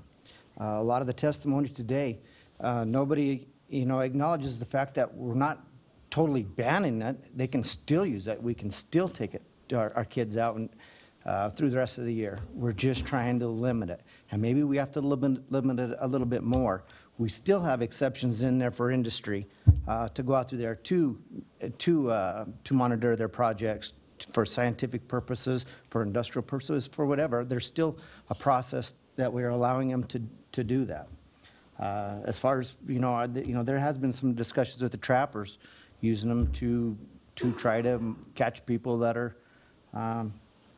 messing with their traps. It's a legitimate thing, but as are all these issues are legitimate, but there is fundamentally a problem that we have to cure, and I don't think, yes, it's maybe the worst in Lincoln County and White Pine County, but the commercialization of our wildlife is statewide. It needs to be addressed.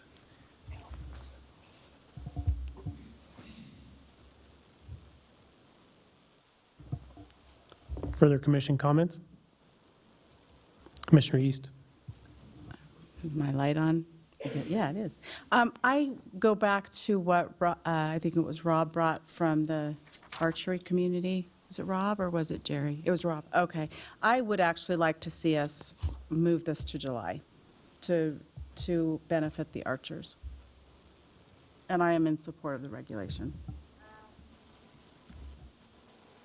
I guess I had a question on that. I don't understand if you say beginning August 1st, and I think that's the earliest hunt starts August. July, when is it prior to that?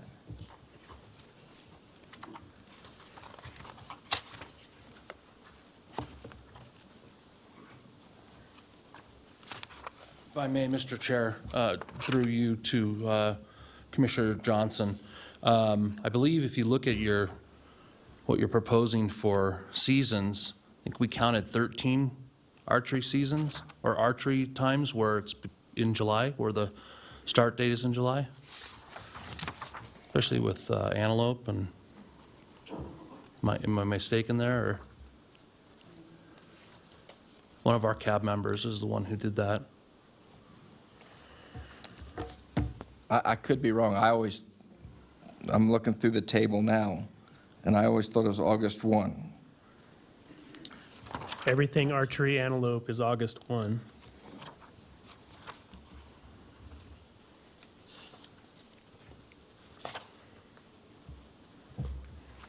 I can go back and I think I have it noted in my notes, so I can see if I can find that. I guess either way, I'd like to look at the archery seasons and let's just verify those if we can. I see August 1 too, here for antelope, which is usually a little bit earlier.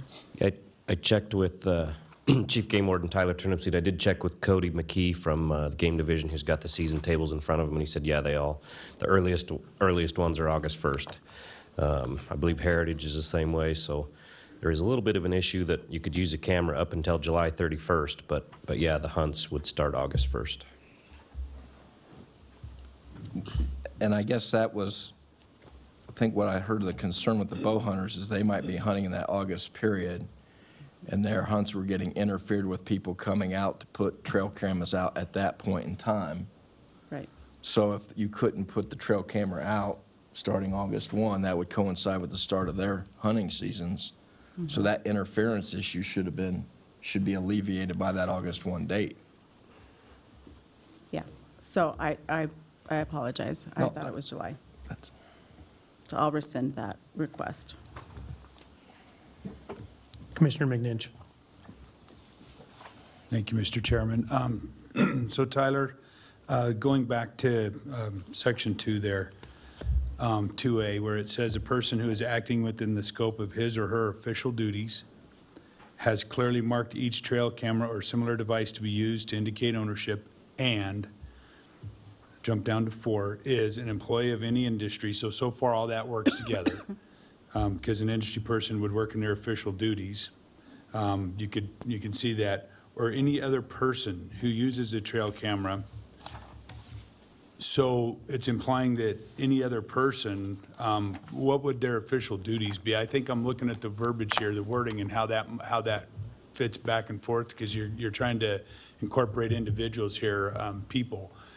Because I see something like was brought up with Joe when he mentions his kid out there doing, he's not part of an industry, but he's doing a project. Was the intent of this to kind of incorporate those types of scenarios? And what if somebody has a hobby and comes in and says, hey, you know what, I'd like to come in and, I'd like to go out and take my grandkid out and go do this, go do some trail cameras out here. What do I need to do to get a permit? Would they be eligible for that, or you see where I'm headed with that?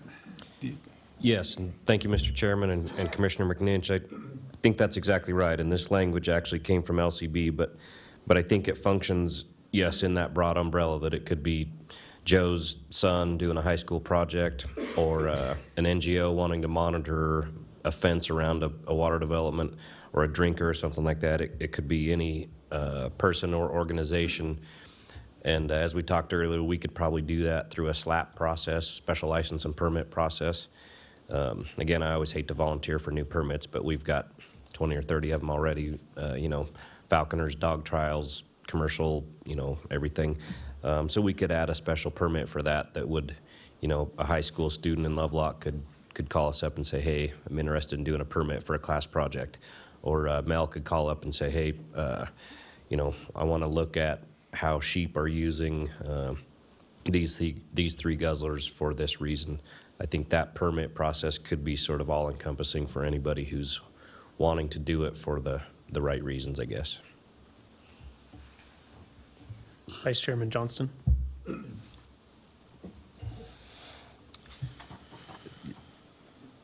I think Commissioner McNinch brings up a good point, but a very good point, especially when it talks about the individuals doing it in consultation with the department or approval of the department, that 2A subsection 4, I think it should just be its own subsection B. Because when I think of that, a person who's acting within the scope of his or her official duties, and then you see the employee or authorized agent of the state, of a municipal or county government, or the federal government, that's really to 1, 2, and 3, and that the employee of any industry or any other person, I don't think you need that official duties type language, because they're going to be doing it in connection with some approval or consultation with the department. I don't want to have a situation where someone's doing a project, student goes to the department says yes, and then there's really no official duty like a government employee. So my suggestion would be that the exemptions in section 2 would be 2A, 1, 2, and 3. 4 would be its own subsection B, and then you would just change the B and C to C and D. And to clarify, Vice Chairman Johnston, would you want employee of any industry to also be in B, or would that still stay in subsection 4? And then split off the other person using with a permit? That would probably work. The best way to do it would be to split off the any other person, make it that be an employee of industry. But that's not going to work either. Because right now, isn't being a hunting guide an industry? So that's why I think when you look at 2A, where it's talking about within the scope of his or her official duties, it's really talking about the government employees doing things in that official capacity, whether it be an employee of the federal government, authorized agent of the state, and that the employee of the industry or any other person would be in consultation with the department or approval of the department. So the person is saying, I work for a mining company, we're going to put trail cameras on this particular area because we want to make sure wildlife isn't coming in to where there's a water with pollutants or contaminants in it. That to me is entirely, and my belief and recollection is that was what was trying to address there, and in specifically comments from the mining industry on that. But obviously we don't want to limit it to the mining industry, and therefore there might be others as well. So I still go back to my initial thing that it would be 2A would be in the scope of his or her official duties when we refer to 1, 2, and 3, which are government employees. A new subsection B, an employee of any industry or any other person who uses the trail cameras or similar device, and as it reads now in consultation with the department, then the next section would just be relettered to C, and the final one would be relettered from C to D. That makes sense to me, and would you want to change in consultation with the department to some language about a written permit? I think I would be fine with approval from the department. So that it would simply read, any employee of any industry or any other person who uses the trail camera or similar device with approval from the department. Yeah, and I suppose we could sort that out with LCB as to how they wanted that to look, as far as approval or consultation or special permit.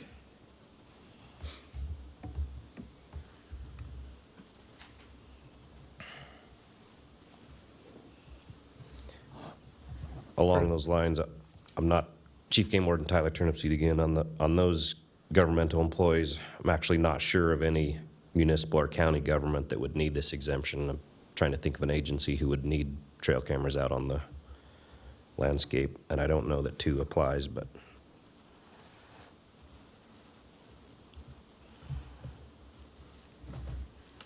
Further comments from the commission? Questions? I'm afraid to. Commissioner Allenberg. Yeah, maybe a question for the department there. There have been with the questions about there's no scientific data that supports that we're harassing the wildlife, and testimony today that they're actually coming in and looking at cameras at the water site. Is there any way to do a study or to better define if we, or what are we doing to the animals? Are we disturbing? Are we not? Potentially what the exact impact is, if there is any, I guess. Yeah, thank you, Commissioner Allenberg, and through you, Mr. Chairman. I don't know if one of the other division folks would want to speak to that. I think it would be hard to study. You'd almost have to have cameras monitoring the effect of cameras. So I don't know how that would come about. And it sort of comes back to a philosophical argument of what's this designed to accomplish. When we talked with LCB about our authorities, or this board's authorities, it was sort of a two-pronged argument. One being fair chase for hunting, one being disturbance of the wildlife. I think you could probably focus more on that fair chase issue and less on the disturbance of wildlife issue by taking out the reference to 300 feet, the first subsection D, 300 feet from water, and then even the transmitting camera year-round. You could focus on just the August 1 to December 31st part, and that would sort of focus the regulation more in on the fair chase aspect of the hunt, and wouldn't have to worry so much about the actual disturbance of wildlife coming into the water hole. If you struck subsection C and subsection D and just talk about the hunts, then I think there's less of an argument there of our cameras disturbing wildlife, because we wouldn't be worried about the prior to July or prior to August 1st period. A person could still use cameras in whatever capacity they wanted the other 7 months of the year, whether it be on water, transmitting, whatever. I know that's kind of a shift from what we've been talking about, but there's two thoughts here, one being the fair chase argument and one being the disturbing wildlife as they come to water argument. If we don't want to address that second argument, we could just look at the fair chase aspect, which is covered in A.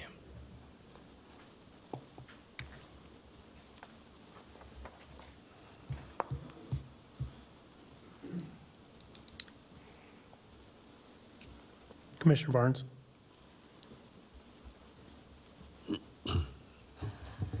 There we go.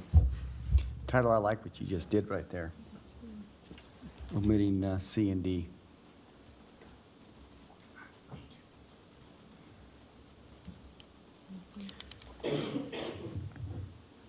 I tend to agree with that as well. And just, that was to delete subsection C and D in section 1? Correct. Chairman Wallace? Yes. With this regulation, it's been in front of the commission for a while, or it came out of LCB a while ago. If we make major changes to this regulation today, and I don't think either Dag, Stockton, Woodbury, or myself could tell you what LCB would consider a substantial change. We could give you a guess, but if we make substantial changes, we can make little changes. But you could adopt something today that LCB thinks is a substantial change, and that would put us back to zero again, and we would go through this process again. Just giving you a warning. I'm not telling you not to make substantial changes, but just letting you know that depending on where we end up today, we may do this again. Commissioner Johnston? Yeah, and I appreciate that comment, Deputy Director Rob. My view on that is I'd rather make the changes that we deem are appropriate, and if that delays the process, then that delays the process. But if we really feel that changes need to be made, you make the changes that need to be made and let the process fall out where it should. I agree. I just wanted to put it on the record so in 2 months when we come back to you, say that was a good shot, but you didn't get it, we're going to start over. I didn't want to be accused of not telling you. No, I think we're all well aware of that, and I appreciate that. I'm making clear what my view is on this process. I understand how it works, probably more so than I ever really wanted to understand how this process worked, but If I don't know if, I don't want to, Chief Game Warden Tyler Turnipseed again, I don't want to be the one who leads this discussion. That's certainly in your guys' lap, but there was a lot of discussion about the exemptions and specifically the exemption for monitoring livestock use on a stockwater type spring.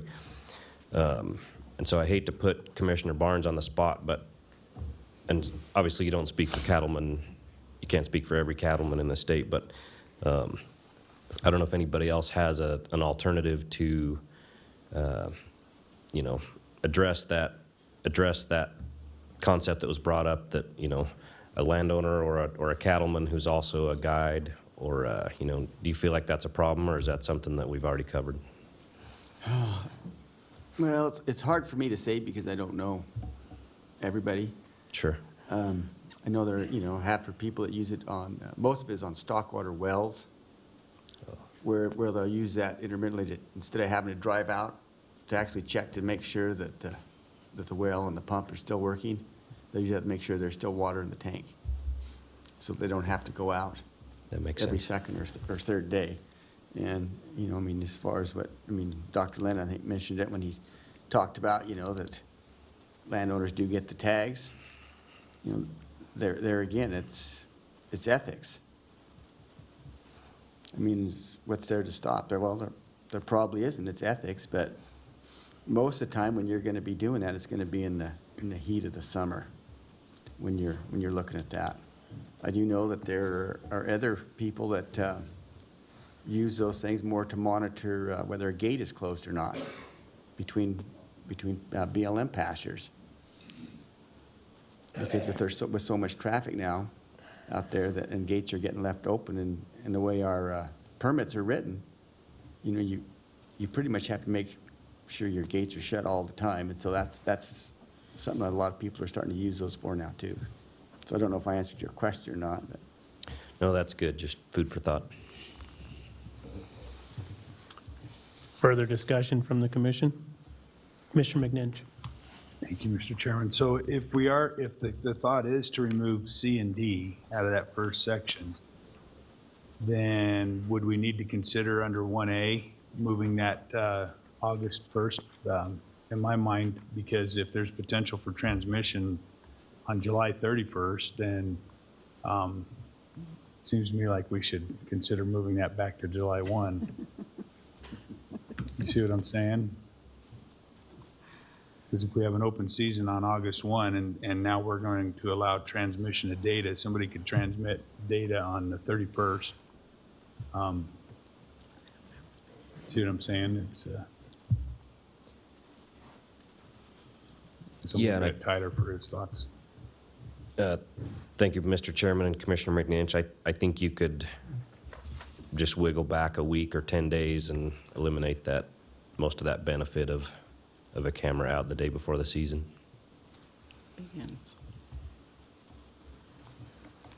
Further discussion? Anyone willing to attempt a motion?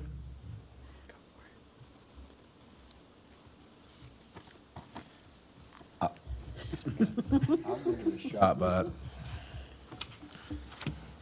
I saw you writing, so I figured you had something in mind. so I would move to approve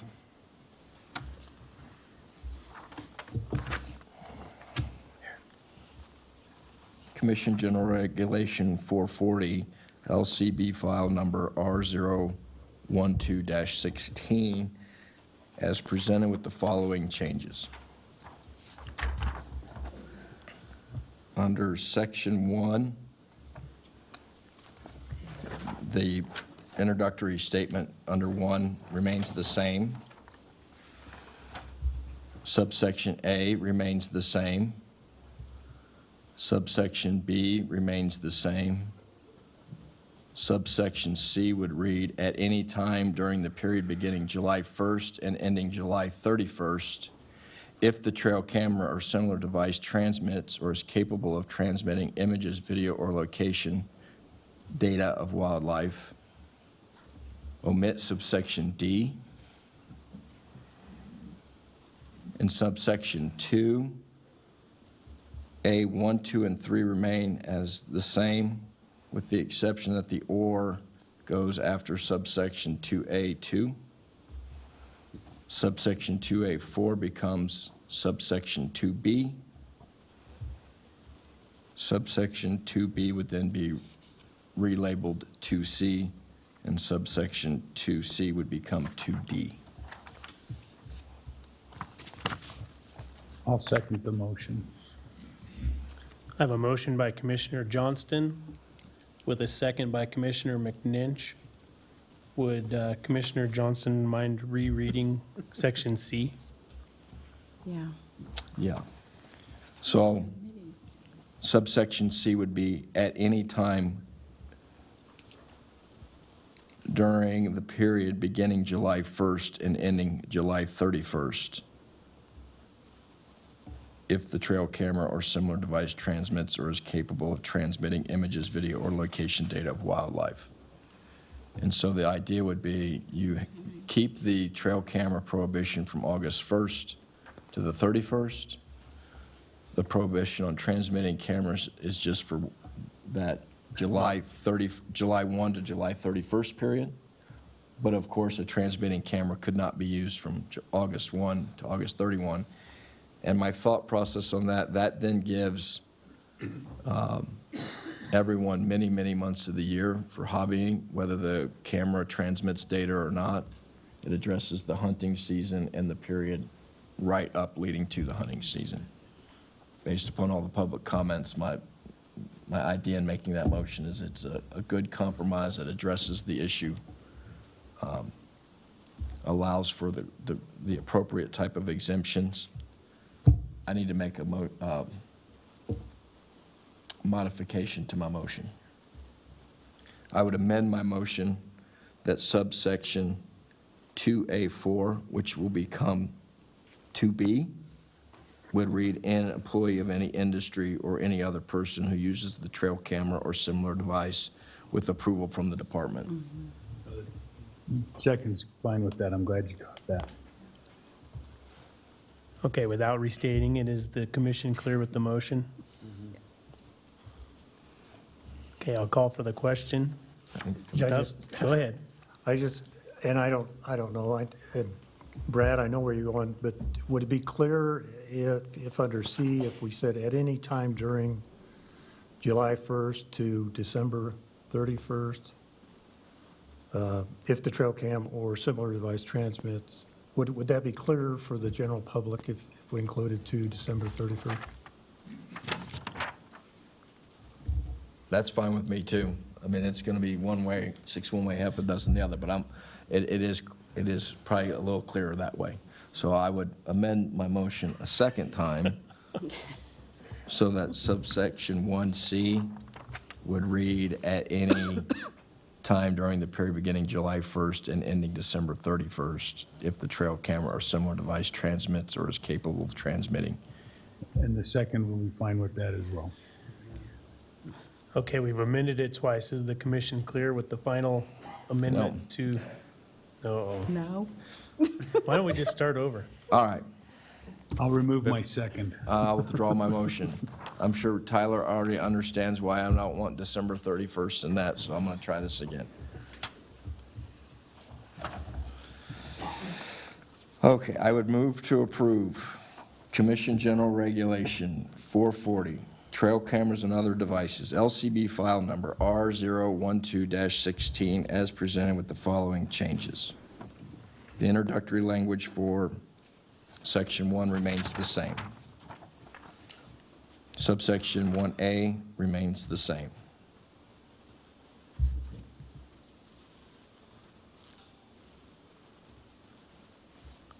I would change December 3rd. No, it's not going to work. Because we have hunting seasons that go into January. We do. So I guess I would live with it. I mean, if you're really trying to prohibit the use of trail cameras during hunting seasons and you have seasons that go into January, then don't you need to use it?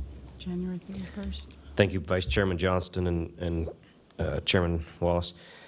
We do have seasons that go into January, but I think as the fall goes on, animal use of coming to water where a camera would be is less and less. You know, even I doubt there's a whole lot of animals hitting cameras in December. Although I was sheep hunting down in the Mormons this year and saw 6 cameras on a water source in December. But I think as the calendar year comes to a close, the significance of cameras in the hunt becomes less and less. You know, certainly early in the season, August, those animals are hitting water every day or every other day. September, in some areas, still hitting it every day, October. But by the time you get to December, even January, I think some of those animals probably don't water for weeks. All right, then I'll continue. I'll make my motion. So should I start over again? I'd move to approve Commission General Regulation 440, LCB file number R012-16, as presented with the following changes. The introductory language of Section 1 remains the same. Section 1A remains the same. Section 1B remains the same. Section 1C would read, at any time during the period beginning July 1st and ending December 31st, if the trail camera or similar device transmits or is capable of transmitting images, video, or location data of wildlife. Subsection 1D would be omitted in its entirety.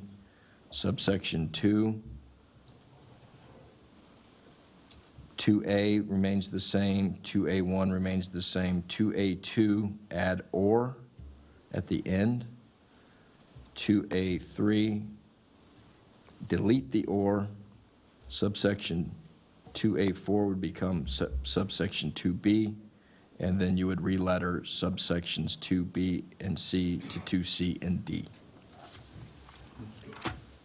And in subsection 2B, as it would be renumbered, would be any employee of any industry or any other person who uses the trail camera or similar device with approval from the department.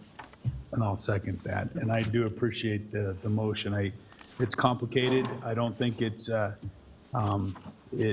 in my mind, it doesn't necessarily address all the issues that I'm concerned with, but I suspect that we're all in that boat. And by the public comment that we took today, I think everybody in this room is going to be in the same boat on that one. But I do think that it's a reasonable approach to it, and if we need to make adjustments as we move forward for whatever reason that might be, I think that I'm comfortable moving forward, and I appreciate the conversation about it. Is everyone clear with the motion? Any discussion on the motion? Okay. Chairman Wallace, just a quick question. Chief Game Warden Turnipseed again, and maybe it's a question for Deputy AG Stockton, but specific to the exemption for industry or other person, and then with approval of the department, do you think we need to formalize that more by saying written approval or approval by permit or some sort of that sort of language? It's Brian Stockton, Deputy Attorney General for the record. Obviously, that would be more clear, but I think it would limit the department where if it just says approval from the department, you'd have the flexibility and the discretion to decide how that approval would be issued and documented. Great. So, but thank you. It's up to you. Okay. Everyone clear with the motion? Call for the question. All in favor, say aye. Aye. Opposed? Hearing none, motion passes unanimously, 7-0, with Commissioner Hubbs and Young still absent. With that, we'll close agenda item 13B and move to agenda item 14, Commission General Regulations Workshop. Public comment allowed. Persons wishing to provide comment on regulations are requested to complete a speaker's card and present it to the recording secretary. And we're going to be on 14B. And agenda item 14A was rescheduled. We will move to agenda item 14B, Commission General Regulation 476, Processing Fees, LCB file number R142-17, Data and Technology Services Division Administrator Chet Van Dellen. Workshop public comment allowed. The commission will hold a workshop to consider amending 502.118 of the Nevada Administrative Code. This regulation reduces the current convenience fee of $2 for residents and $3.50 for non-residents per item purchased online to a processing fee of $1 per item purchased regardless of residency and method of purchase. This fee change will reduce fees to individual customers while preserving the necessary means of paying the department's credit card processing charges. Mr. Van Dellen. Thank you, Chairman Wallace, members of the commission. As you can see in the summary, currently customers are paying $2 for online application fees if they're a resident or applying for any product that's not a game tag application, and they're paying $3.50 if they are applying for a game tag application if they're non-residents. This fee is only imposed for online transactions, but moving into an online-dominated sales workflow, we wanted to make that a little bit more fair to everyone.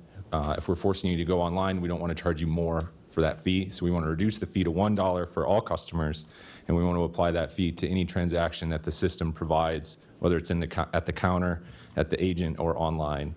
So although more customers will be affected by the new fee, the actual fee goes down by at least half for residents and more than a third for non-residents. The fee change is intended to be revenue neutral. This money is intended to pay our credit card processing fees. And we only have one minor addition to what we're requesting. We wish to add the word non-refundable to the fee because we have to pay the credit card processing fee whether we reverse the transaction or not. So if we can keep the $1 to pay that credit card transaction fee that the department pays, even if we refund the license, we can still cover our costs. And just for clarification, Chet, where did you want that non-refundable to be in the? If you look at NAC 502118, item 3, it says the department may charge and collect a fee of $1 for the processing of each license, permit, tag, certificate of ownership, certificate of number, or any other service provided by the department. We request that change be the department may charge and collect a non-refundable fee of $1 and so on.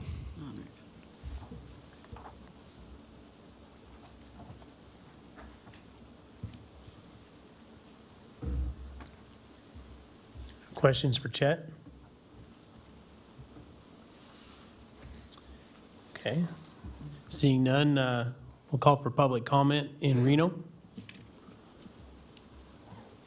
Okay, seeing no public comment in Las Vegas?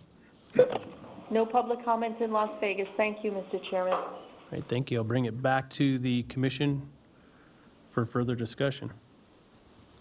Any questions or comments? Deputy Director Rob. If you guys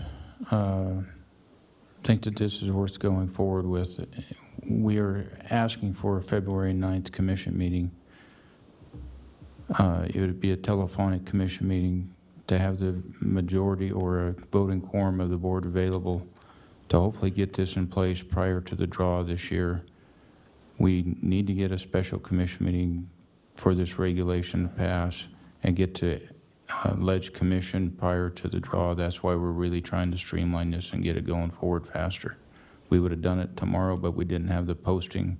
We didn't have the language back from LCB in time to meet the posting requirements of adoption tomorrow. That's why we would have to have a special meeting going forward. Thank you for bringing that up, Deputy Director Rob. I kind of forgot about that. So, is any comments or questions on this? I don't know if I don't think we need to have any specific action on this, correct? It's going to move to that February 9th special. Okay. So seeing nothing further, we'll move it forward to the workshop with that non-refundable addition. With that, we'll close agenda item 14B and move to agenda item number 15, public comment period. Persons wishing to speak are requested to complete a speaker's card and present it to the recording secretary. No action can be taken by the commission at this time. Any item requiring commission action may be scheduled on a future commission agenda.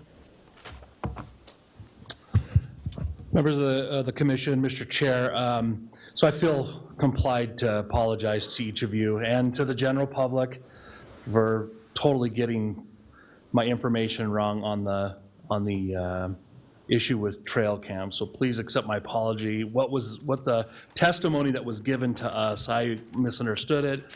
Apparently, the archery folks, I just checked with them for clarification on it. Apparently, their issue is that if you set the date for August 1st, they are in their stands and stuff the night before and days before, are setting their stands up and stuff the day before and days before, and everyone's trying to get in there to pull their cameras out before the August 1st, and so they felt that would be a detriment to scaring wildlife off of water holes, that sort of thing. So my apologies there. I'm glad it happened in front of you guys and not the legislature that I give testimony to quite a bit. So my apologies to the commission as well as the department staff and especially Chief Turnipseed for the misinformation there.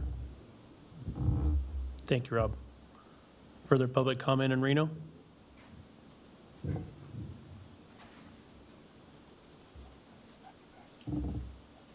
Mr. Chairman, members of the commission, Gerald Lent with Nevada Hunters.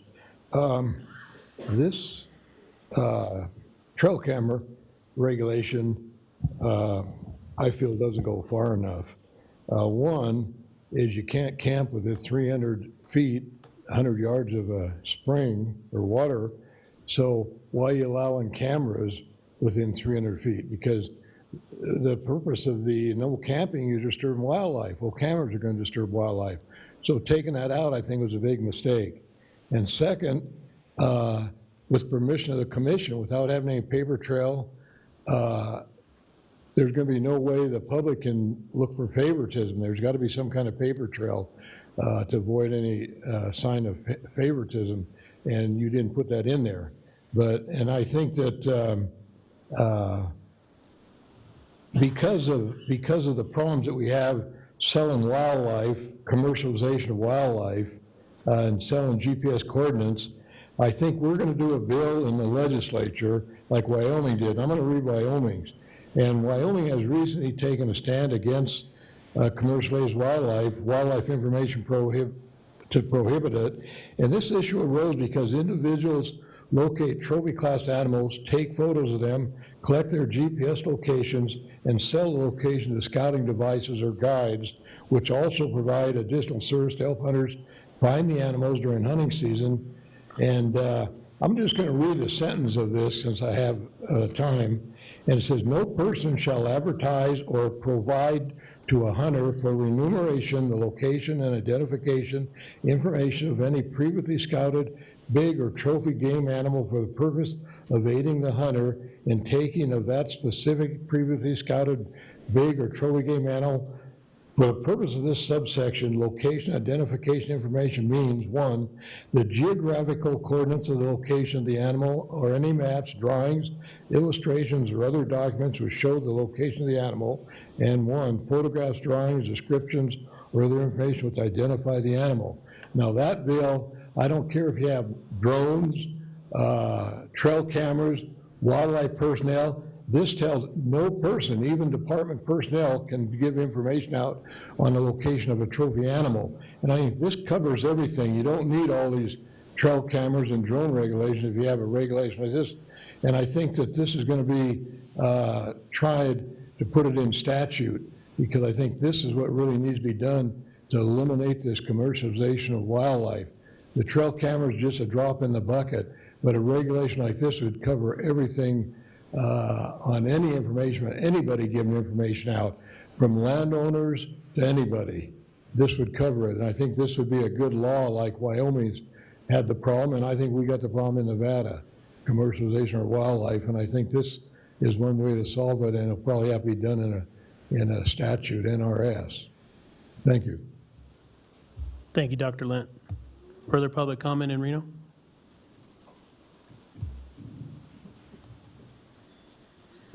Rex Flowers representing myself. It was brought up at our county cab the other night.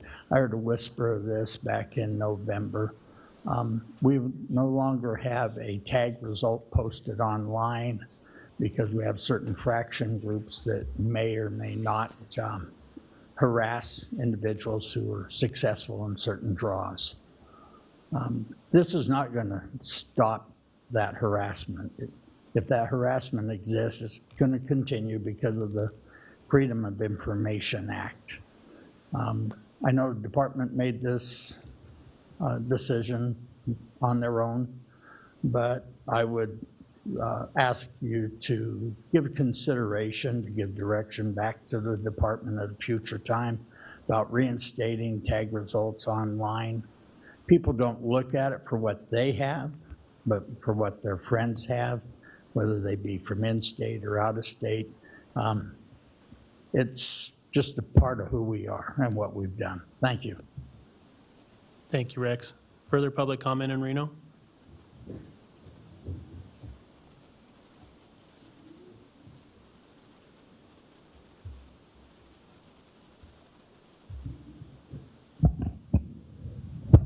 My name is Kathy Brandhorst, and I'm also the United States President. I am the trainer. I trained all the animals myself. They're all mild and meek. They are not dangerous animals at all. You don't come into our city and shoot them down. That's going to be pinned against you for murdering a mild and meek animal. They have already been trained for the circus for people to enjoy, not for you to go into circus and shoot them down. You have no right to be shooting down pets in the neighborhoods either. You go into our neighborhoods and you carry your machine guns and shoot them down. They're mild and they're meek because they have already been trained. You don't do that, not even in the city, shooting down animals, walking down the street. You don't shoot that animal. If you do, I hope you get charged for shooting down mild and meek and tamed animals. These animals are permitted to go to McDonald's to have lunch. They have their own money. They pay for it too. You don't go in there and shoot them down, do you? I hope not, because this is the only way that you're here in our area, our Reno, and shoot them down in McDonald's because they can pay for their own food. You know, I don't want you people here, if that's why you're here, to shoot down our pets. They're not wild. They're not in the wildlife. They're not even, permitted to be shooting or even, you called it hunting? Hunting in our area, our downtown? Well, you better take it somewhere else because Nevada doesn't have this. We don't have nobody shooting down our animals because they're in the park. You do. You take a gun and you shoot down all the birds because you're hungry. Why don't you go to the supermarket and get the bird out of the supermarkets? You don't have no right to shoot them down. Is that why you're here? These pets are only for public to watch, the public to see. I hate to interrupt you, but we only allow 3 minutes for public comment. Thank you. Next public comment in Reno. Mel Belding, Washoe County. I'd just like to say the same thing that Rex said. I'd like to be able to view what we have in the past, why the change was made. Whoever it was made by, I think it was the wrong decision, but I enjoy going through there and seeing who got what. So I think there should be, I think it should be reinstated. Thanks. Thank you, Mel. Further public comment in Reno?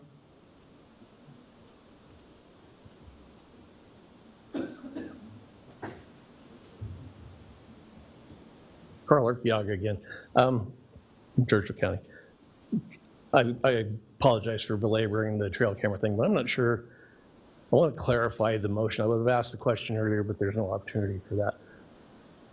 So you approved using transmitting trail cameras for December 31st through July 15th, or something like that, correct?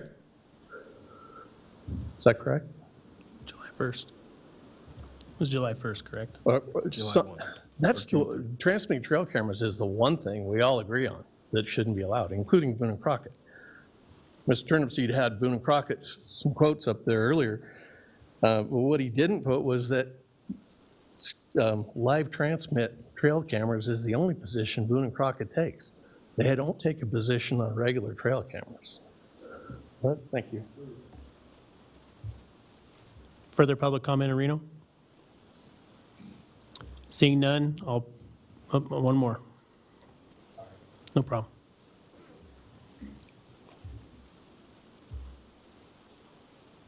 Jeff Howden for the record. I am a bow hunter, as I said. You guys approved August 1st through December, or up to August 1st for trail cameras.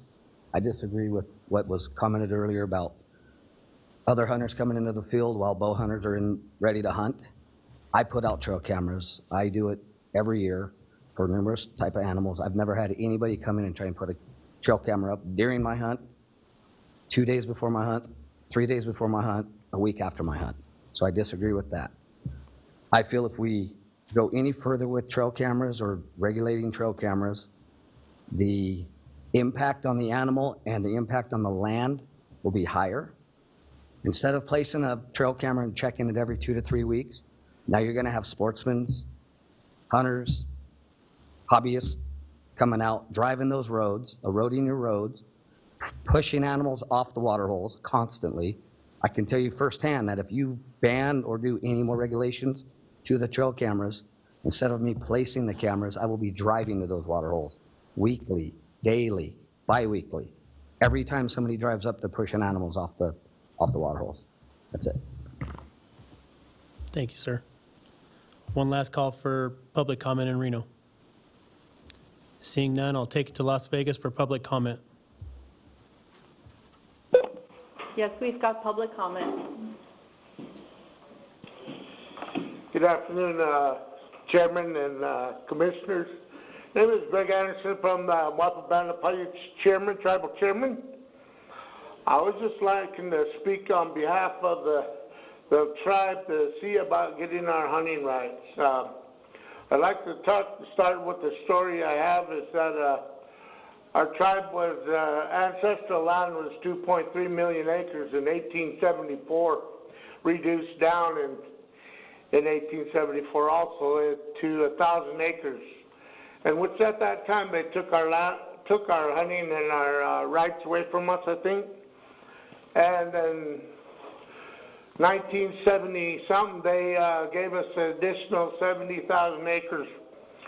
And what I'd like to do, the bighorn sheep is actually one of our people's highly prized animal. And actually, according to our legends, the bighorn sheep was born on the Mormon Mountains.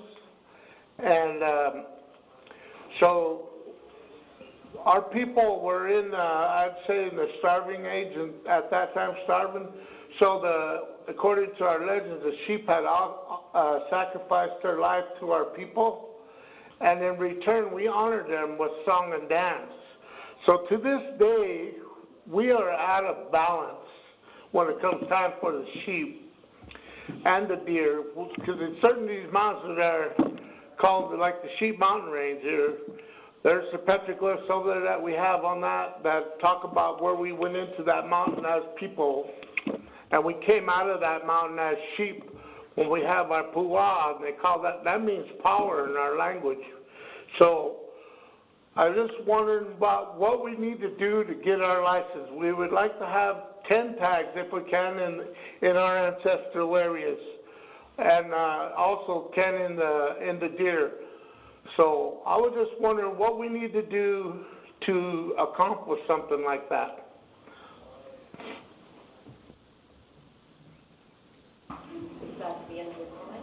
Yeah. Is that it? Yes. Thank you, sir. Further public comment in Las Vegas? Yes. So that will be it? That's it. Yes, Mark Edgell, Las Vegas, Nevada. I had a suggestion. On the muzzleloading hunts, which I really have enjoyed, I purchased a 50 caliber Scout pistol, which contains the same muzzle velocities of a rifle. And I have often wondered if I could use that to hunt, because I can put up to 110 grains of powder in it, shoot a round ball, but I'm not certain if I can utilize it to take hunting as a muzzleloader in the muzzleloading season. But if it doesn't, I'd like to see clarification that if a pistol could maintain the same capabilities of hunting as a rifle, it should be able to be used. Thank you. Thank you, sir.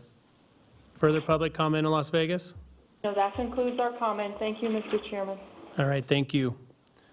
With that, we'll bring it back to Reno, and we will stand adjourned till tomorrow morning at 8:30 a.m.